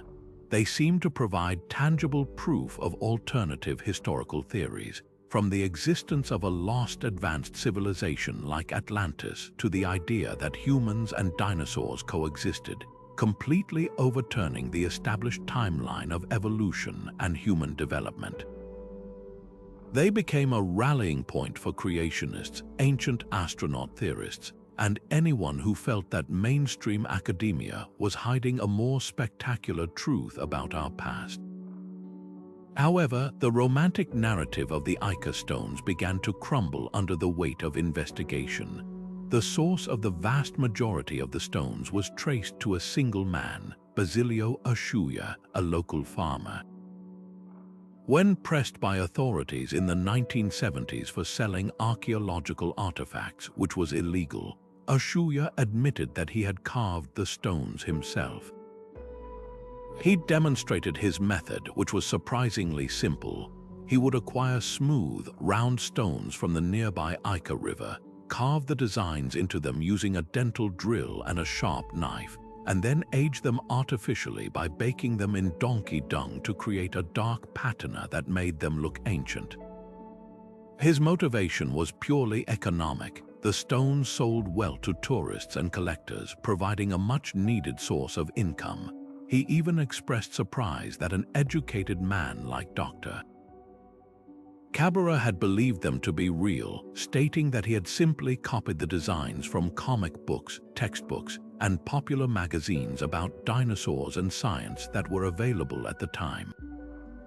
This confession, along with the fact that no stones have ever been found in a controlled, professional archaeological excavation, sealed their fate as one of the 20th century's most famous and elaborate hoaxes.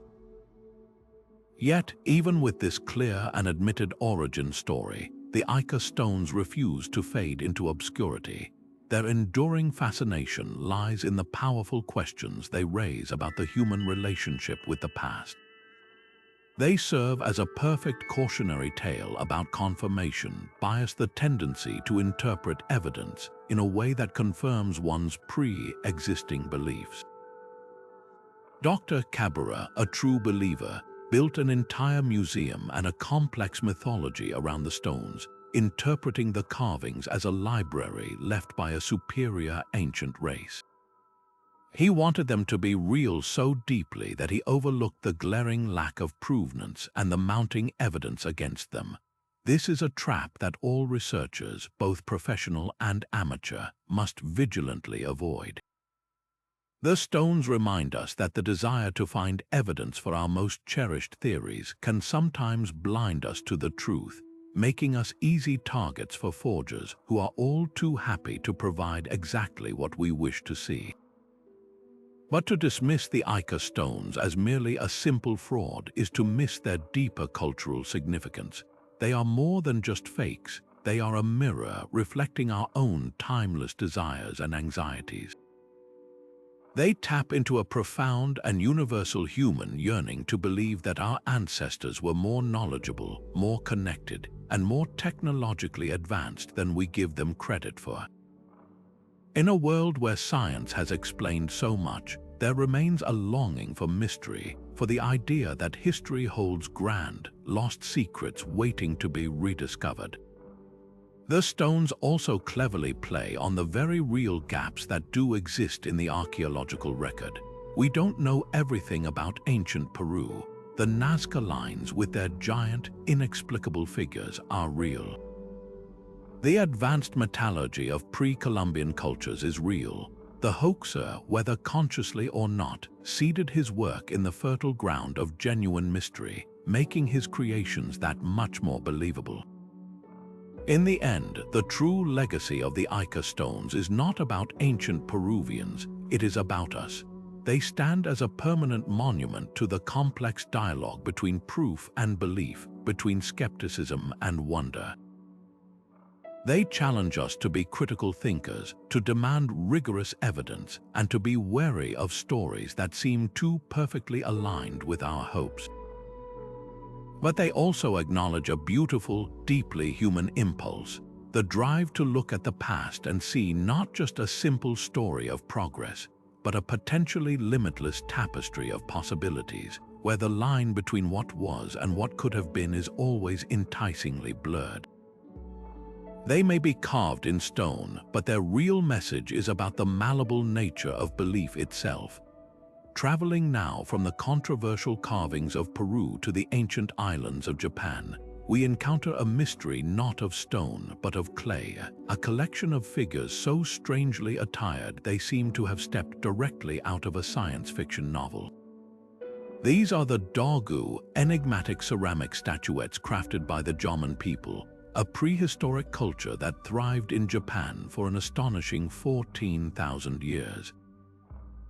Created during the final chapters of this long epoch, around 3,000 years ago, these figurines are far more than simple pottery. They are haunting, abstract representations of the human form, and the most famous among them, known as the goggle-eyed Dogu, present a visual puzzle that has captivated and perplexed historians for decades. With their streamlined bodies, intricate patterns that resemble stitching or wiring, and most strikingly, their large, circular eyes that look unmistakably like the protective goggles of a deep-sea diver or a high-altitude pilot, these artifacts feel shockingly anachronistic. They are ancient art that wears a distinctly modern, even futuristic, face.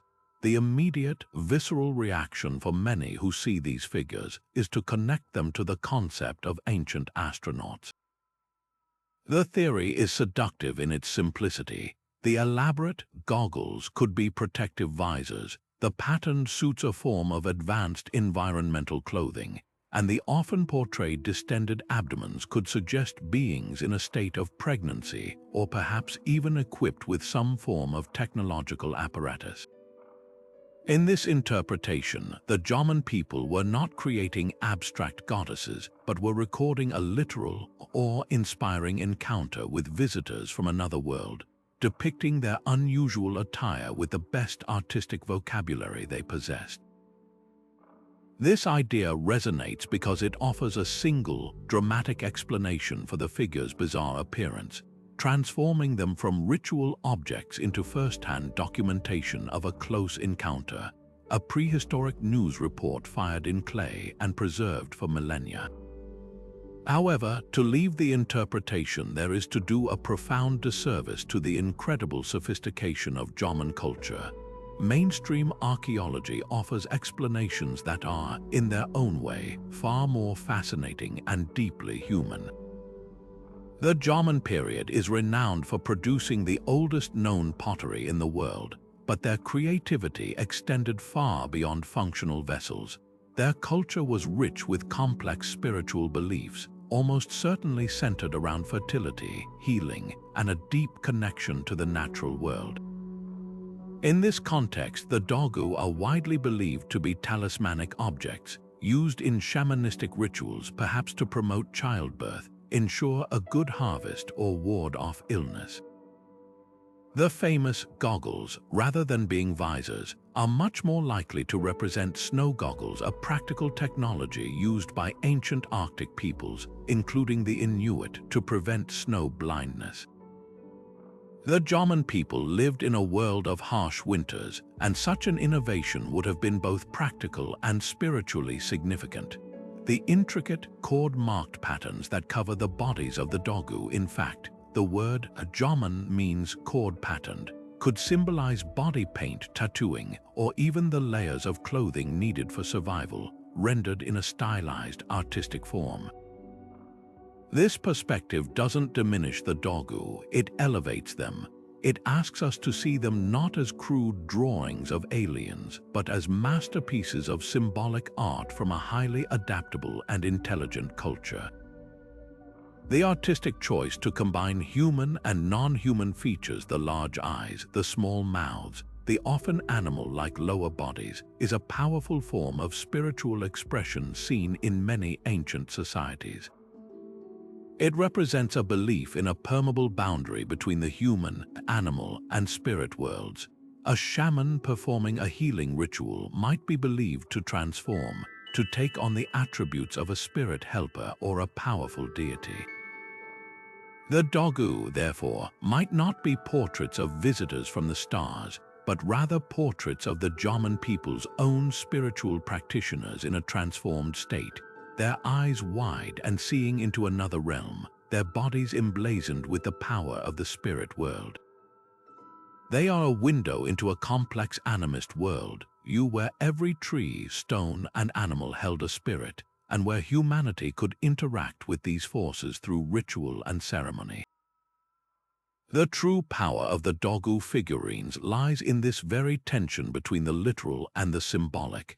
They challenge our linear timeline not by providing evidence of advanced technology, but by demonstrating the incredible power of the human imagination. They force us to confront our own cultural biases, our tendency to look at ancient art through a modern, technological lens. We see goggles and suits because that is the vocabulary of our time. The Jaman people saw the spirit of the snow, the power of the shaman, and the mystery of creation. These clay figures are a potent reminder that innovation is not solely a matter of gears and electricity. The Jaman culture was innovative in its social complexity, its artistic expression, and its spiritual depth. Their lasting legacy is a testament to the fact that human creativity has always found ways to conceptualize the extraordinary, whether it exists in the heavens above or in the profound, mysterious depths of the human spirit itself. Imagine a Viking warrior standing on the deck of his longship, the cold North Sea spray stinging his face as he prepares for battle. In his hands, he doesn't hold just any weapon. He grips a blade of legend, a sword so superior it seems almost magical. Along its length, a name is inlaid with iron letters, plus ULFBERHT+. This was not merely a brand, it was a mark of unparalleled quality, a signature that promised a technological advantage in an age of crude iron.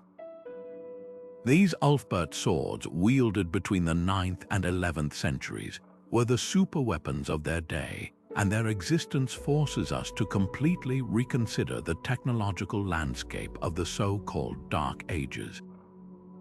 They weren't just better, they were centuries ahead of their time, forged from a material that wouldn't become common in Europe for another 800 years.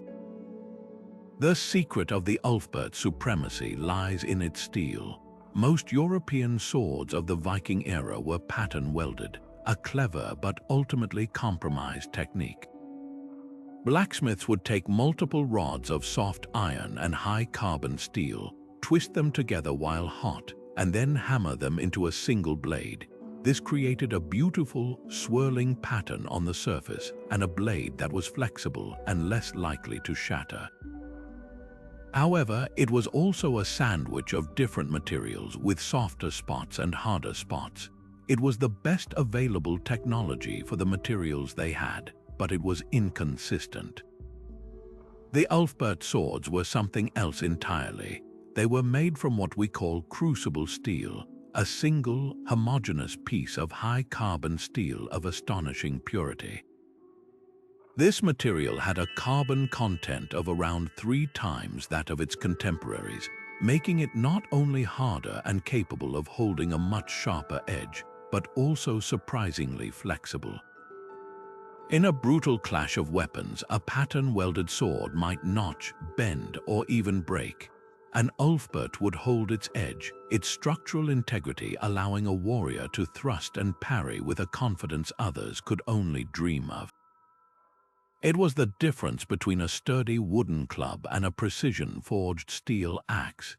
This immediately presents a profound historical puzzle. How did Viking smiths, working in smoky Scandinavian forges, acquire the knowledge and the raw material to create such advanced weaponry? The answer points not to isolated genius, but to the vast, interconnected networks of trade that stretched far beyond the Viking world.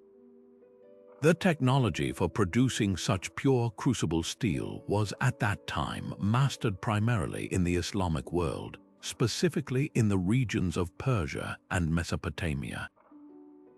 There, metallurgists had perfected a process of melting iron ore in a clay crucible or pot, sealed and heated in a furnace at extremely high temperatures.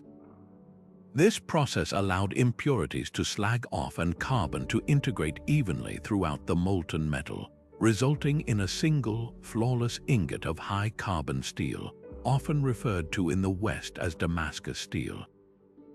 The Vikings, being the preeminent merchants and explorers of their age, had established extensive trade routes down the Volga and Dnieper rivers, all the way to the Caspian Sea and the Black Sea, where they interacted with the Silk Road. They traded everything from furs and amber to slaves, and in return they acquired silver, silks, and most importantly for our story, these precious ingots of crucible steel.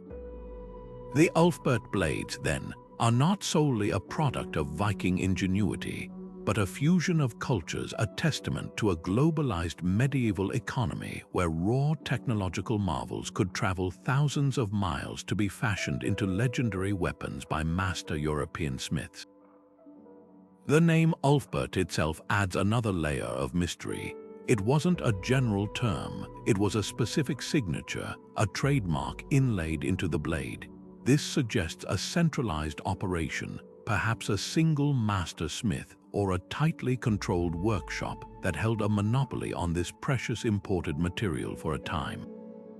They weren't just making swords, they were building a reputation, a brand known for lethal reliability. However, as the fame of Ulfberht swords grew, so did the number of imitators. Over 170 swords bearing some version of the inscription have been found across Europe, but modern metallurgical analysis reveals a telling spread in quality. Many are crude forgeries with misspelled names like +ULFBER+T or +ULFBEHRT+, and were made from the local, inferior pattern-welded iron, an attempt to cash in on the fearsome reputation of the genuine article. This makes the true Ulfberhts even more special. They represent a brief, brilliant window of technological transfer, a period where a direct pipeline of advanced material from the Islamic world reached northern Europe, allowing for the creation of weapons that stood head and shoulders above anything else on the continent. This window eventually closed, likely due to political upheaval that disrupted the ancient trade routes, and the secret of making such pure steel was lost in Europe, not to be rediscovered on an industrial scale until the 18th and 19th centuries. The Ulfberht sword is therefore a powerful symbol of how technological progress is not a slow, steady burn in one place, but a series of sparks that leap across continents through trade and contact, flaring brightly for a moment before sometimes fading away, leaving behind only legendary stories and a few rare and magnificent artifacts to prove they were ever real at all. Now we journey from the smoky forges of Viking Europe to the sun-drenched river valleys of ancient Columbia, where a different kind of craftsmanship has sparked a debate that soars into the realm of the incredible. Here, the Quimbaya civilization, a culture that flourished around 1,000 years after the Common Era, left behind a stunning legacy of gold work. Among their intricate zoomorphic figures, ornate Paporos lime containers used in ritual coca leaf chewing and exquisite jewelry, there exists a small collection of peculiar artifacts that look, to a modern eye, utterly out of place. These are the so-called Quimbaya Airplanes, small gold objects, typically just a few inches long, that feature a fuselage, delta-shaped wings, and a distinct vertical stabilizer tail fin. To anyone living in the 20th or 21st century, their silhouette is instantly, undeniably familiar. It is the silhouette of a jet aircraft. The theory that these objects represent models of ancient flying machines is as captivating as it is controversial. Proponents, including several aeronautical engineers who have examined them, point to specific features that seem to go far beyond a simple insect or bird design. The wings are perfectly angled and positioned for aerodynamic lift. The tail fin is precisely where it should be for stability in flight, and some even appear to have landing gear or cockpit-like protrusions. When replicas of these objects are tested in wind tunnels, they exhibit flight characteristics that are, by all accounts, remarkably stable. They generate lift and glide with an efficiency that seems to defy the idea that they are merely decorative trinkets. This has led to the extraordinary suggestion that the Quimbaya people, or a culture that influenced them, possessed not just an abstract understanding of flight, but a practical, engineering-level knowledge of aerodynamics. The theories for how this could be possible range from the existence of a lost, advanced civilization in the Amazon to the more speculative idea of extraterrestrial influence, suggesting these gold pieces are scaled-down models of real, functional technology that has been lost to time. Mainstream archaeology, however, offers a much more grounded and biologically rich interpretation. The vast majority of scholars and experts in pre-Columbian art identify these objects as highly stylized representations of local fauna. Look at them through this lens, and the airplane transforms into something else entirely. The fuselage becomes the sleek, tubular body of a bird or a fish.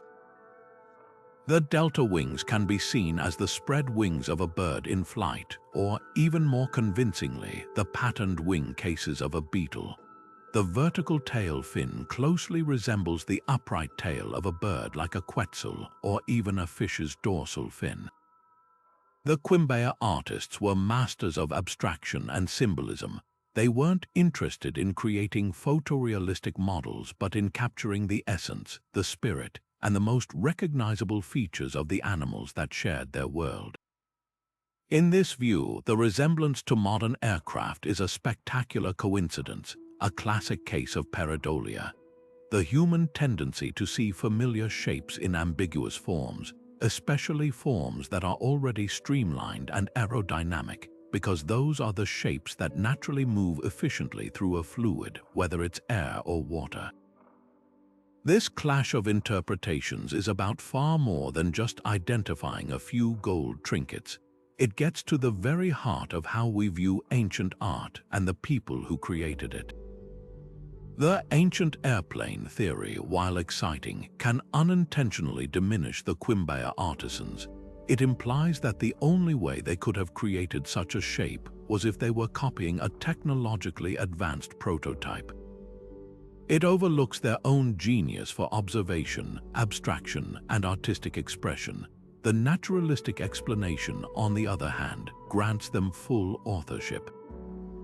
It credits them with the creative brilliance to distill the form of a beetle or a bird into its most elegant and essential elements, creating a symbol that is both beautiful and instantly recognizable within their cultural context. These artifacts were likely powerful amulets or votive offerings, their value tied to the animals they represented, animals that may have held deep spiritual significance related to transformation, travel between worlds, or connection to the spirits of the air and water. Ultimately, the true wonder of the Quimbaya artifacts may not lie in whether they prove ancient aviation, but in what they reveal about the universal principles of design. The fact that a stylized beetle and a modern jet fighter share a similar silhouette is not proof of time travel or alien contact. It is a powerful demonstration of convergent evolution in design. Both nature and human engineering have independently arrived at the same efficient solutions for moving swiftly and stably through a resistant medium. The delta wing is an optimal shape for both a diving bird and a supersonic aircraft because the laws of physics are constant. The Quimbaya artists, through meticulous observation of their natural world, intuitively understood and captured these principles in gold. Their work challenges us to expand our definition of technological understanding. It may not have been a science of equations and wind tunnels, but it was a profound science of observation, one that encoded a deep, intuitive grasp of aerodynamic form into objects of ritual and beauty. They may not have built airplanes, but they recognized and celebrated the perfect engineering of the world around them, leaving behind a golden mystery that continues to inspire our sense of wonder about the past. Scattered throughout the dense forests and rolling hills of New England, snaking across the landscape in seemingly random patterns, lie the silent, stoic enigmas known as the mystery walls. Unlike the grand, ceremonial stoneworks of other cultures, these are not towering fortifications or neatly assembled monuments. They are low, seemingly endless lines of stone, often no more than 3 or 4 feet high, tumbling through the woods, disappearing under centuries of soil and leaf litter, and reappearing miles away. Their very ordinariness is what makes them so extraordinary. Who built these walls that run for miles, and for what possible purpose? The answer is far less clear than the lines of stone themselves, and the debate over their origins forces us to question who we think was capable of large-scale engineering in pre-colonial America. The most common and widely accepted explanation points to the region's European colonists. From the 17th century onward, settlers faced the back-breaking task of clearing incredibly rocky land for farms and pastures. The glacial history of New England left the soil littered with stones, and the most efficient way to deal with them was to pile them at the edges of property lines and fields. This practical necessity certainly accounts for a vast number of stone walls crisscrossing the region, but this tidy explanation begins to fray when we look closer at some of the more anomalous structures. Certain walls are found in locations that make no agricultural sense, deep in impenetrable swamps, running straight up and down impossibly steep hillsides, or forming complex, maze-like patterns in areas that were never settled or farmed. Their construction style also sometimes differs, featuring massive, multi-ton stones lifted and fitted together in a way that suggests a purpose far beyond simple field clearing. These outliers suggest that at least some of these stone sentinels predate the arrival of European farmers, pointing to a much older and more mysterious origin. This is where the speculation ignites, opening a door to a far more complex and contested history. Could some of these walls be the work of indigenous peoples? We know that Native American cultures across North America were sophisticated stoneworkers. The Pocumtuck of Massachusetts, for example, have oral histories that speak of building stone walls for ceremonial purposes, for hunting drives to channel game, or as territorial markers. The idea that they might have constructed extensive stone alignments is not only plausible but likely for at least some of the structures. Other theories reach back even further. The notorious 19th century amateur archaeologist and author Barry Fell popularized the idea that many New England walls were actually built by Celtic travelers from Europe around the time of Christ, pointing to inscriptions he claimed were Ogham script. While mainstream academia widely dismisses Fell's specific conclusions due to a lack of corroborating evidence, His work tapped into a persistent public fascination with pre-Columbian transoceanic contact. Could Vikings from the failed Greenland settlements, seeking resources or new territory further south, have built stone shelters or enclosures that now lie fragmented and forgotten in the New England woods? The possibility, however slim, adds another layer of intrigue to the mystery. Perhaps the most compelling aspect of the mystery walls is not who built them, but the sheer scale of the endeavor they represent. Even if we attribute the vast majority to colonial farmers, the collective effort is a monumental, unsung feat of engineering. The estimated 240,000 miles of stone walls in New England alone represent a volume of stone greater than the Great Pyramid of Cheops, moved and stacked almost entirely by human and animal muscle. This was a society-wide project that defined the landscape and required a shared understanding of stonework, weight distribution, and structural stability that was passed down through generations. It was a vernacular technology, a form of engineering that wasn't taught in universities but was mastered through necessity and practice. This challenges our modern tendency to equate technology only with complex machinery and electricity. The methodical, patient, and incredibly effective transformation of a rocky wilderness into a workable farmstead through the systematic management of stone is a technology in its own right, one that has been largely overlooked because of its humble, utilitarian nature. The enduring power of the mystery walls lies in their ambiguity. They are a palimpsest on the landscape, a physical record where the work of anonymous indigenous builders, 18th century farmers, and 19th century landowners might all be layered atop one another, impossible to fully disentangle. They resist a single, simple explanation because they were built for a multitude of reasons across centuries. They stand as a permanent reminder that history is not a single story, but a complex accumulation of countless human actions. The landscape itself is the deepest archive we have, and these silent lines of stone are a text that we are still learning how to read.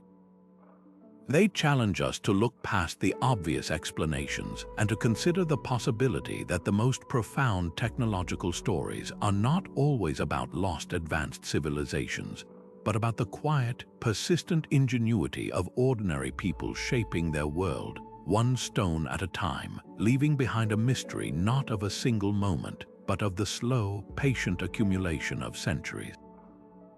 Now, we leave the sprawling mystery walls of New England for one of the most iconic and enduring puzzles of the ancient world, a mystery that stands in silent, stoic rows on the most remote inhabited island on Earth. Rising from the grassy slopes of Rapa Nui or Easter Island, the Moai are more than just statues. They are a monumental question carved in volcanic rock. Nearly 900 of these colossal figures dot the landscape, their average height towering over 13 feet and their average weight a staggering 13 tons.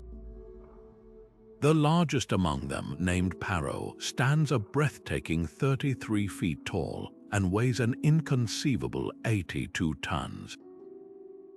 These are not small idols. They are megalithic giants, and their very existence on this tiny, isolated speck of land in the vast South Pacific forces us to confront one of archaeology's greatest enigmas. How did a population that never numbered more than a few thousand, with no metal tools, no draft animals, and no wheels, possibly quarry, carve, and then transport these behemoths for miles across rugged terrain to their final positions on massive stone platforms? The story of the Moai is a profound lesson in what human ingenuity, driven by powerful cultural and spiritual motives, can achieve against seemingly impossible odds. The first stage of this incredible feat, the quarrying and carving, took place at a single source, the volcanic crater of Ronororaku. This was the factory of the gods.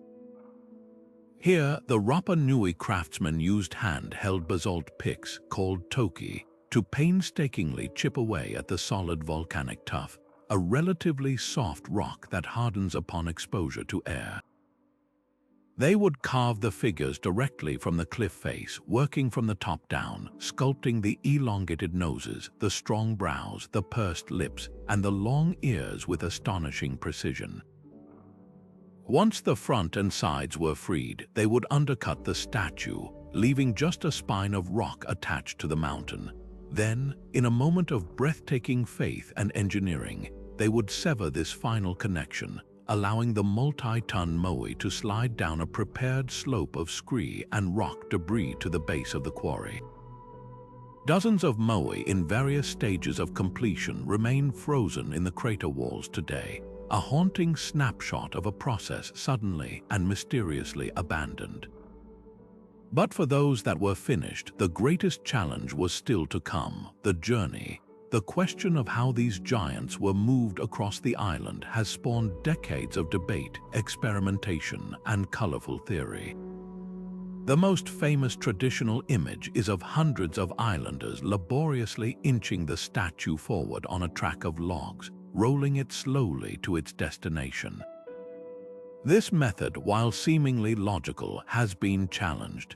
The island, after centuries of deforestation, had a critical shortage of large, sturdy trees, making a log rolling system on a massive scale difficult to sustain.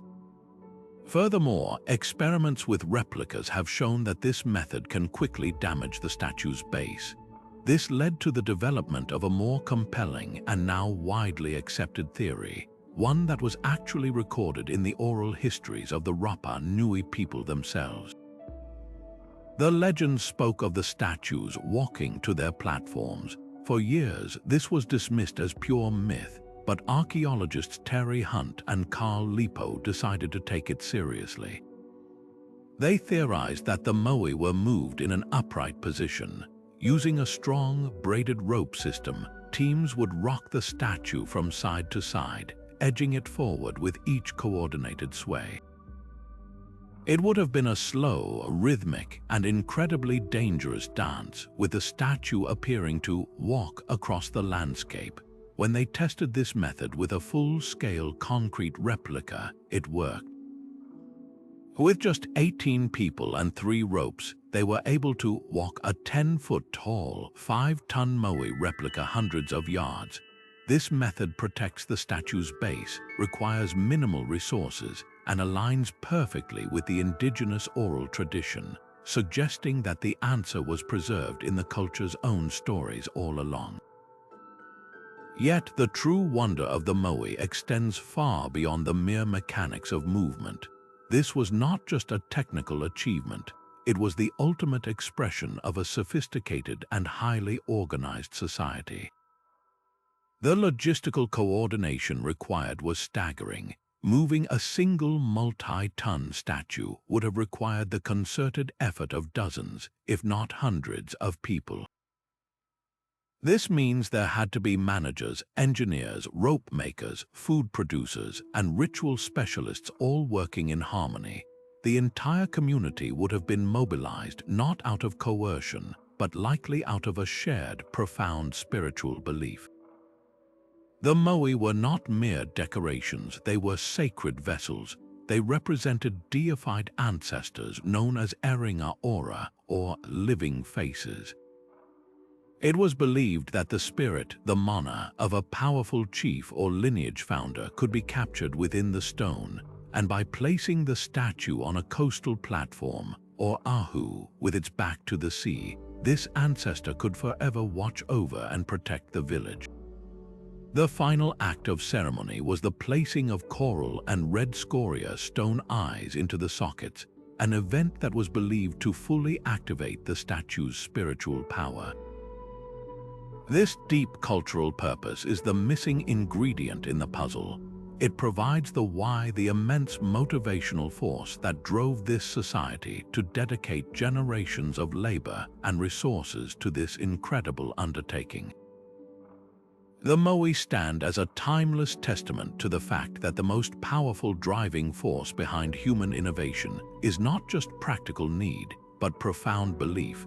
the desire to connect with the spiritual world and honor the legacy of those who came before, proving that with enough collective will, even the heaviest of stones can be made to walk. Just when we think we have the story of human civilization neatly mapped out, the ground beneath our feet offers up a revelation so profound it shatters the entire narrative. For centuries, the accepted theory of our development followed a simple, logical progression. First, humans learned to farm. Agriculture provided a stable, surplus food supply, which in turn allowed for larger, settled communities. This settlement led to social stratification, specialized jobs, and the complex organization required to build cities and monuments. In short, we believed that religion, government, and engineering were the direct results of the agricultural revolution. It was a comforting, linear story, and then, in the 1990s, in the dusty rolling hills of southeastern Turkey, a German archaeologist named Klaus Schmidt began to excavate a hill known locally as Göbekli Tepe, or Potbelly Hill. What he unearthed there didn't just tweak the timeline, it turned it completely upside down. This wasn't a city, it wasn't a village, it was a temple complex of staggering scale and sophistication, constructed by people who, according to everything we knew, shouldn't have been capable of such a feat. The stone pillars at Göbekli Tepe were erected around 11,500 years ago, a staggering 7,000 years before the Great Pyramid of Giza and a full 6,000 years before Stonehenge. But the truly mind-bending fact is this: the people who built it were not farmers, they were hunter-gatherers. Imagine the scene: a band of nomadic people living off the land, hunting wild game and gathering nuts and berries. Their lives, we assumed, were consumed by the daily struggle for survival. They would have followed the herds, set up temporary camps, and possessed neither the time nor the organizational structure for grand projects. Göbekli Tepe proves that assumption utterly wrong. This site is not a simple arrangement of stones. It is a series of at least 20 circular enclosures, each defined by a ring of massive T-shaped limestone pillars. The largest of these pillars are absolutely colossal, weighing up to 20 tons and standing over 18 feet tall. They were quarried from a nearby bedrock and then transported, without the wheel and without draft animals, for distances of up to 1/4 of a mile to the hilltop site. The logistics of this alone are breathtaking.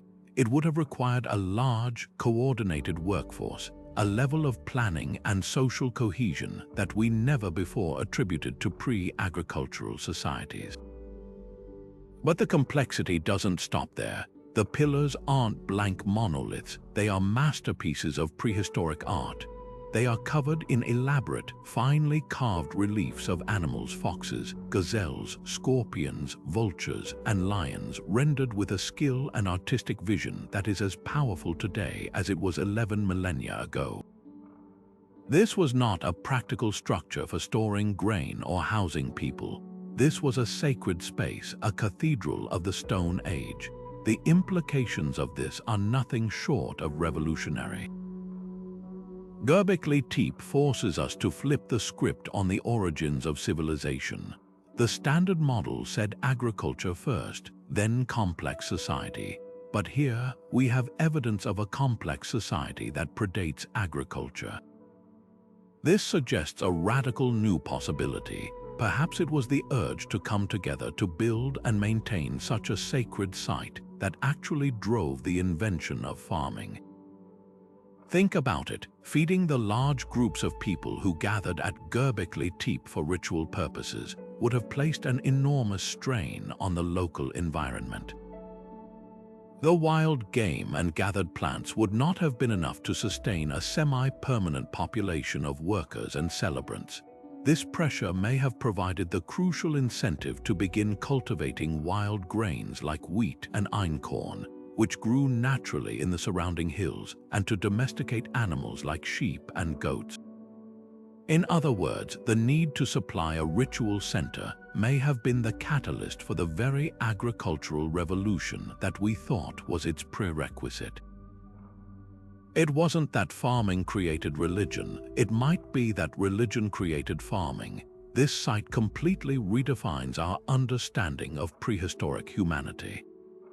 It tells us that the drive to create, to express spiritual beliefs through monumental art and architecture, is a fundamental part of what makes us human, a force powerful enough to organize nomadic bands into sophisticated work crews.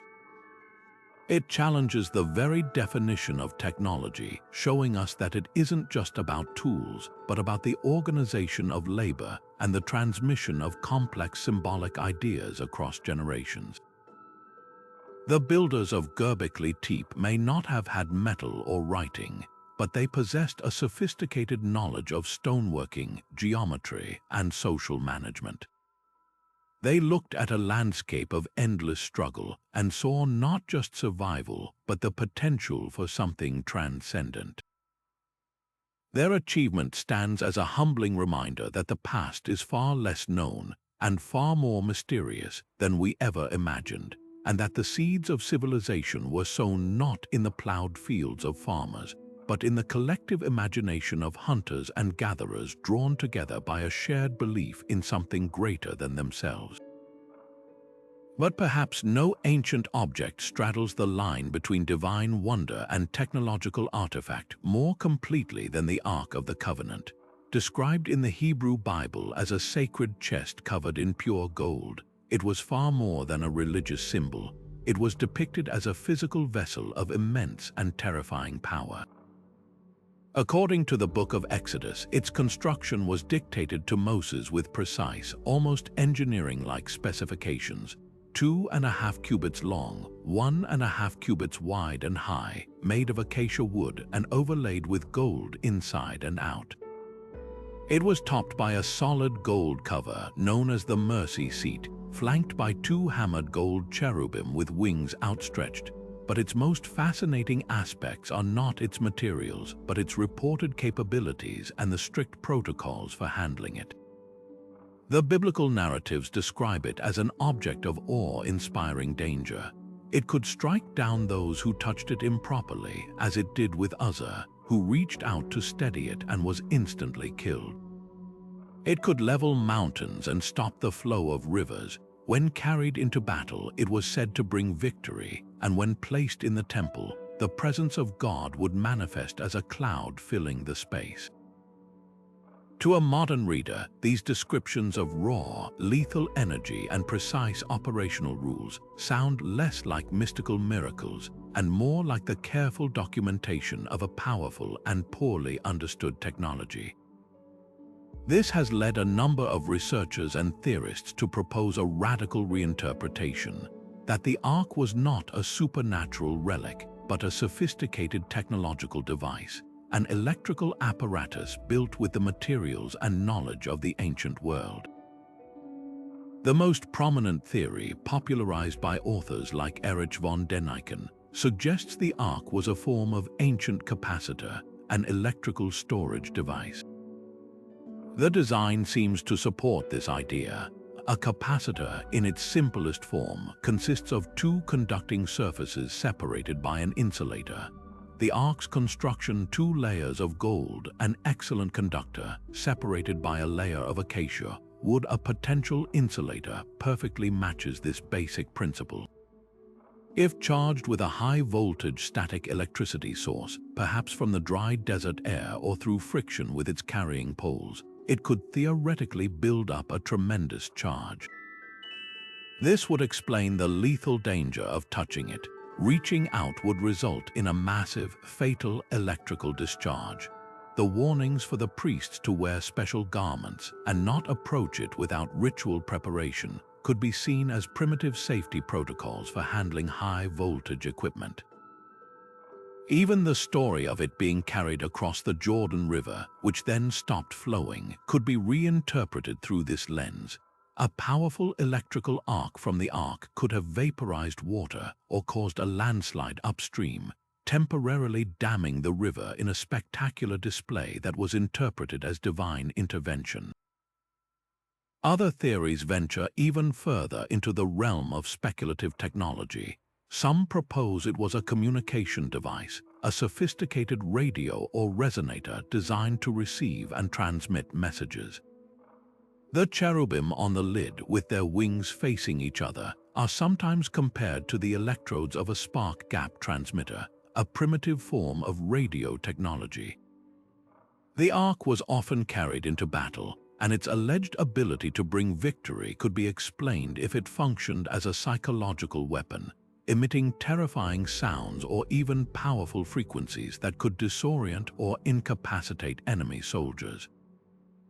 The biblical account of it causing plagues among the Philistines who captured it could be describing the effects of radiation poisoning from some form of radioactive material housed within it.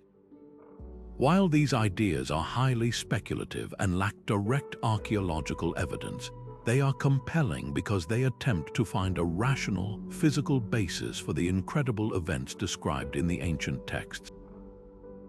They represent an attempt to bridge the gap between the language of myth and the principles of physics.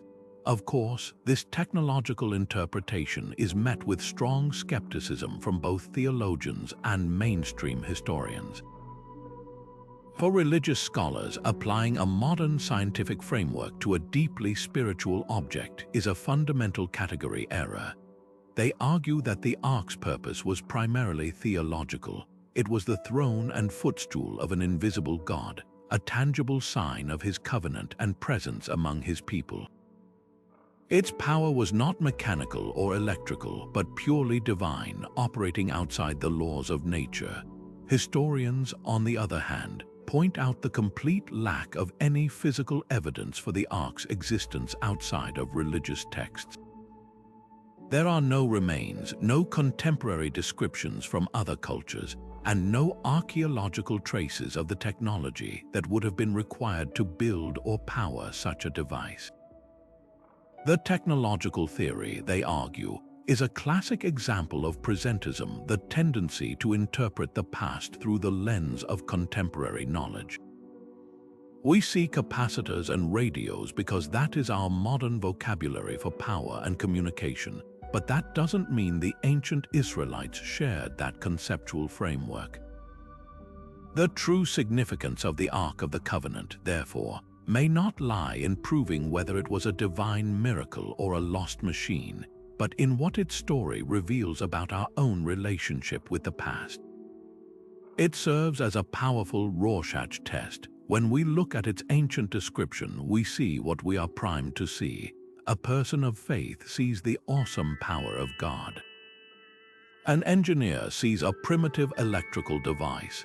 An ancient astronaut theorist sees extraterrestrial technology.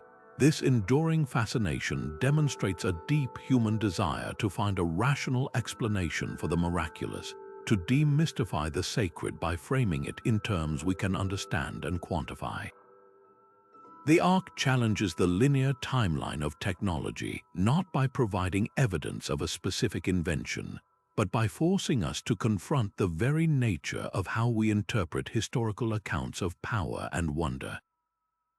It stands as a permanent symbol at the intersection of belief and discovery, a reminder that the stories our ancestors left behind may contain kernels of truth that are not about magic, but about a different kind of knowledge, one that we are only now beginning to rediscover and perhaps one day understand. As we step back from the individual mysteries of the Antikythera mechanism, the Baghdad Battery, and the towering Moai of Easter Island, a far grander and more intricate pattern begins to emerge from the tapestry of history. These 32 discoveries are not merely a collection of isolated curiosities. They are 32 distinct windows into a fundamental truth about human progress, a truth that our conventional, linear timeline of technology desperately struggles to contain. When examined together, they reveal powerful, recurring themes that challenge the very core of how we imagine our own past. The first and perhaps most poignant of these themes is the profound fragility of knowledge itself. We like to believe that once a discovery is made, it becomes a permanent part of our collective toolkit, passed dutifully down through generations in an ever-accumulating pile of innovation. But history, as these artifacts show us, is not a steady upward climb. It is more like a relay race run in the dark, where the torch of knowledge is often dropped, sometimes for centuries, only to be stumbled upon and reignited much later by people who have no memory of the original flame. Consider the devastating loss represented by the Antikythera mechanism. This wasn't a simple gadget. It was a physical manifestation of a highly advanced understanding of astronomy, gearing, and mechanical engineering within the Hellenistic world. Its very existence implies a supporting ecosystem of knowledge textbooks, workshops, trained artisans, and a scholarly community that understood its principles. And yet, that entire ecosystem vanished. The knowledge required to build such a device wasn't just forgotten. It was so completely erased that when similar complex geared mechanisms reappeared in European clockwork during the 14th century, they were considered entirely new inventions. This pattern of brilliant emergence followed by utter collapse repeats itself across the globe. The Zhangheng seismoscope, a masterpiece of mechanical sensing, stands as a solitary peak in 2nd century China, with no clear lineage of similar devices leading to it or emerging from it. The rust-resistant iron pillar of Delhi hints at a metallurgical tradition in ancient India that achieved results modern science would not replicate on that scale for over a millennium. These aren't just setbacks, they are full system resets, reminding us that the thread of progress is terrifyingly easy to sever through war, social upheaval, shifting cultural priorities, or simply the loss of a few key minds. This leads us directly to the second major theme, which is the radical decentralization of innovation. Our standard historical narrative has often been intensely Eurocentric, painting a picture where the torch of progress was passed from Greece to Rome to Europe and then to the rest of the world. But these 32 devices shatter that simplistic geography of genius. They reveal a planet buzzing with independent centers of brilliance, each making breathtaking leaps on their own terms. While medieval Europe was often mired in its so-called Dark Ages, the Byzantine Empire was unleashing the terrifying chemical engineering of Greek fire upon its enemies. At the same time, Viking navigators were using their understanding of light polarization with Iceland spar crystals to traverse the North Atlantic, and halfway across the world, the Quimbaya artists in Colombia were crafting gold objects whose aerodynamic forms continue to baffle and inspire us today. This was not a world waiting for European enlightenment. It was a kaleidoscope of simultaneous invention and discovery, where the spark of ingenuity could and did flash anywhere there were humans facing a challenge with curiosity and determination. The Norse Ulfberht swords, forged from superior crucible steel traded from the Islamic world, stand as a perfect metaphor for this globalized ancient tech network, a fusion of materials and knowledge from vastly different cultures creating something far greater than the sum of its parts. Ultimately, what threads these themes together, the loss of knowledge and its global emergence, is the most intriguing concept of all: the blurring of the line between what we call technology and what we call magic or divinity. For us, technology is something we understand. We can explain the principles of electricity, the physics of flight, the chemistry of metal alloys. But for the ancient peoples who witnessed these wonders in their own time, there was no such distinction. The Ark of the Covenant, described as a box of terrifying, lethal power, would have been indistinguishable from a divine manifestation. To a soldier facing the inextinguishable, water-burning horror of Greek fire, it was nothing less than sorcery made liquid. The Moai of Easter Island, walking across the landscape to their final positions, must have seemed like the work of giants or gods to those who witnessed the process. This forces us to ask a deeply philosophical question. When we look at these ancient wonders and try to categorize them as either advanced technology or religious myth, are we making a false distinction? Perhaps for them it was all the same thing. The mastery of a natural principle, whether it was electrochemistry, seismic waves, or aerodynamics, was a way of tapping into the fundamental power of the universe itself, a power that was inherently sacred. The Dogu figurines of Japan might not be clumsy drawings of space travelers, but powerful symbolic representations of a shaman's transformation during a ritual, a different kind of technology, one for navigating the spirit world. Göbekli Tepe, the ancient temple built by hunter-gatherers, suggests that the very engine of civilization, the ability to organize and build, may have been fired not by practical need, but by a shared spiritual vision. This collection of anomalies, therefore, is far more than a list of puzzles to be solved. It is an invitation to adopt a new humility and a more expansive curiosity about our shared history.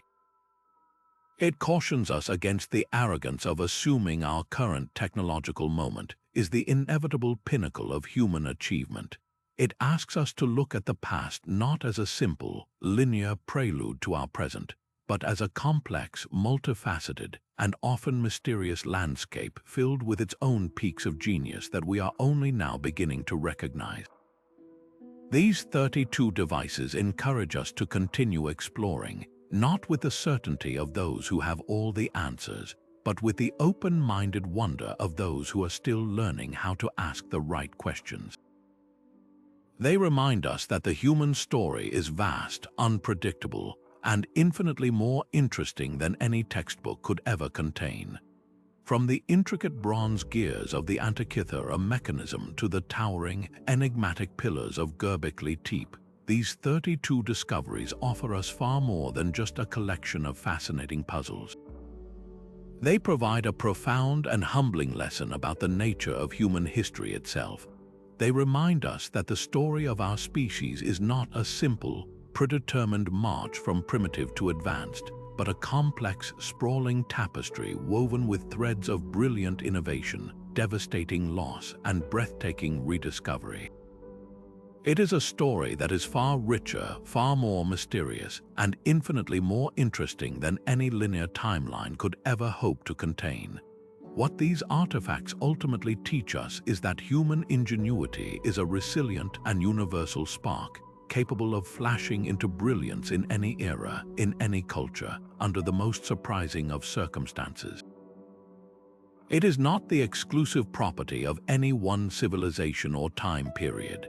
The Viking navigator peering through a crystal sunstone to chart a course across a trackless ocean was exercising the same fundamental drive to understand and master his environment as the NASA engineer plotting a course to Mars.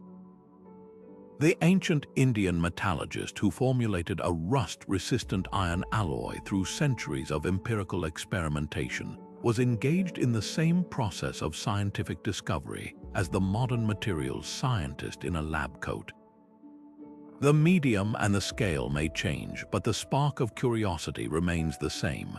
This journey through time challenges us to become better students of history, to approach the past not with a sense of arrogant certainty, but with a mindset of open-minded curiosity and rigorous critical thinking.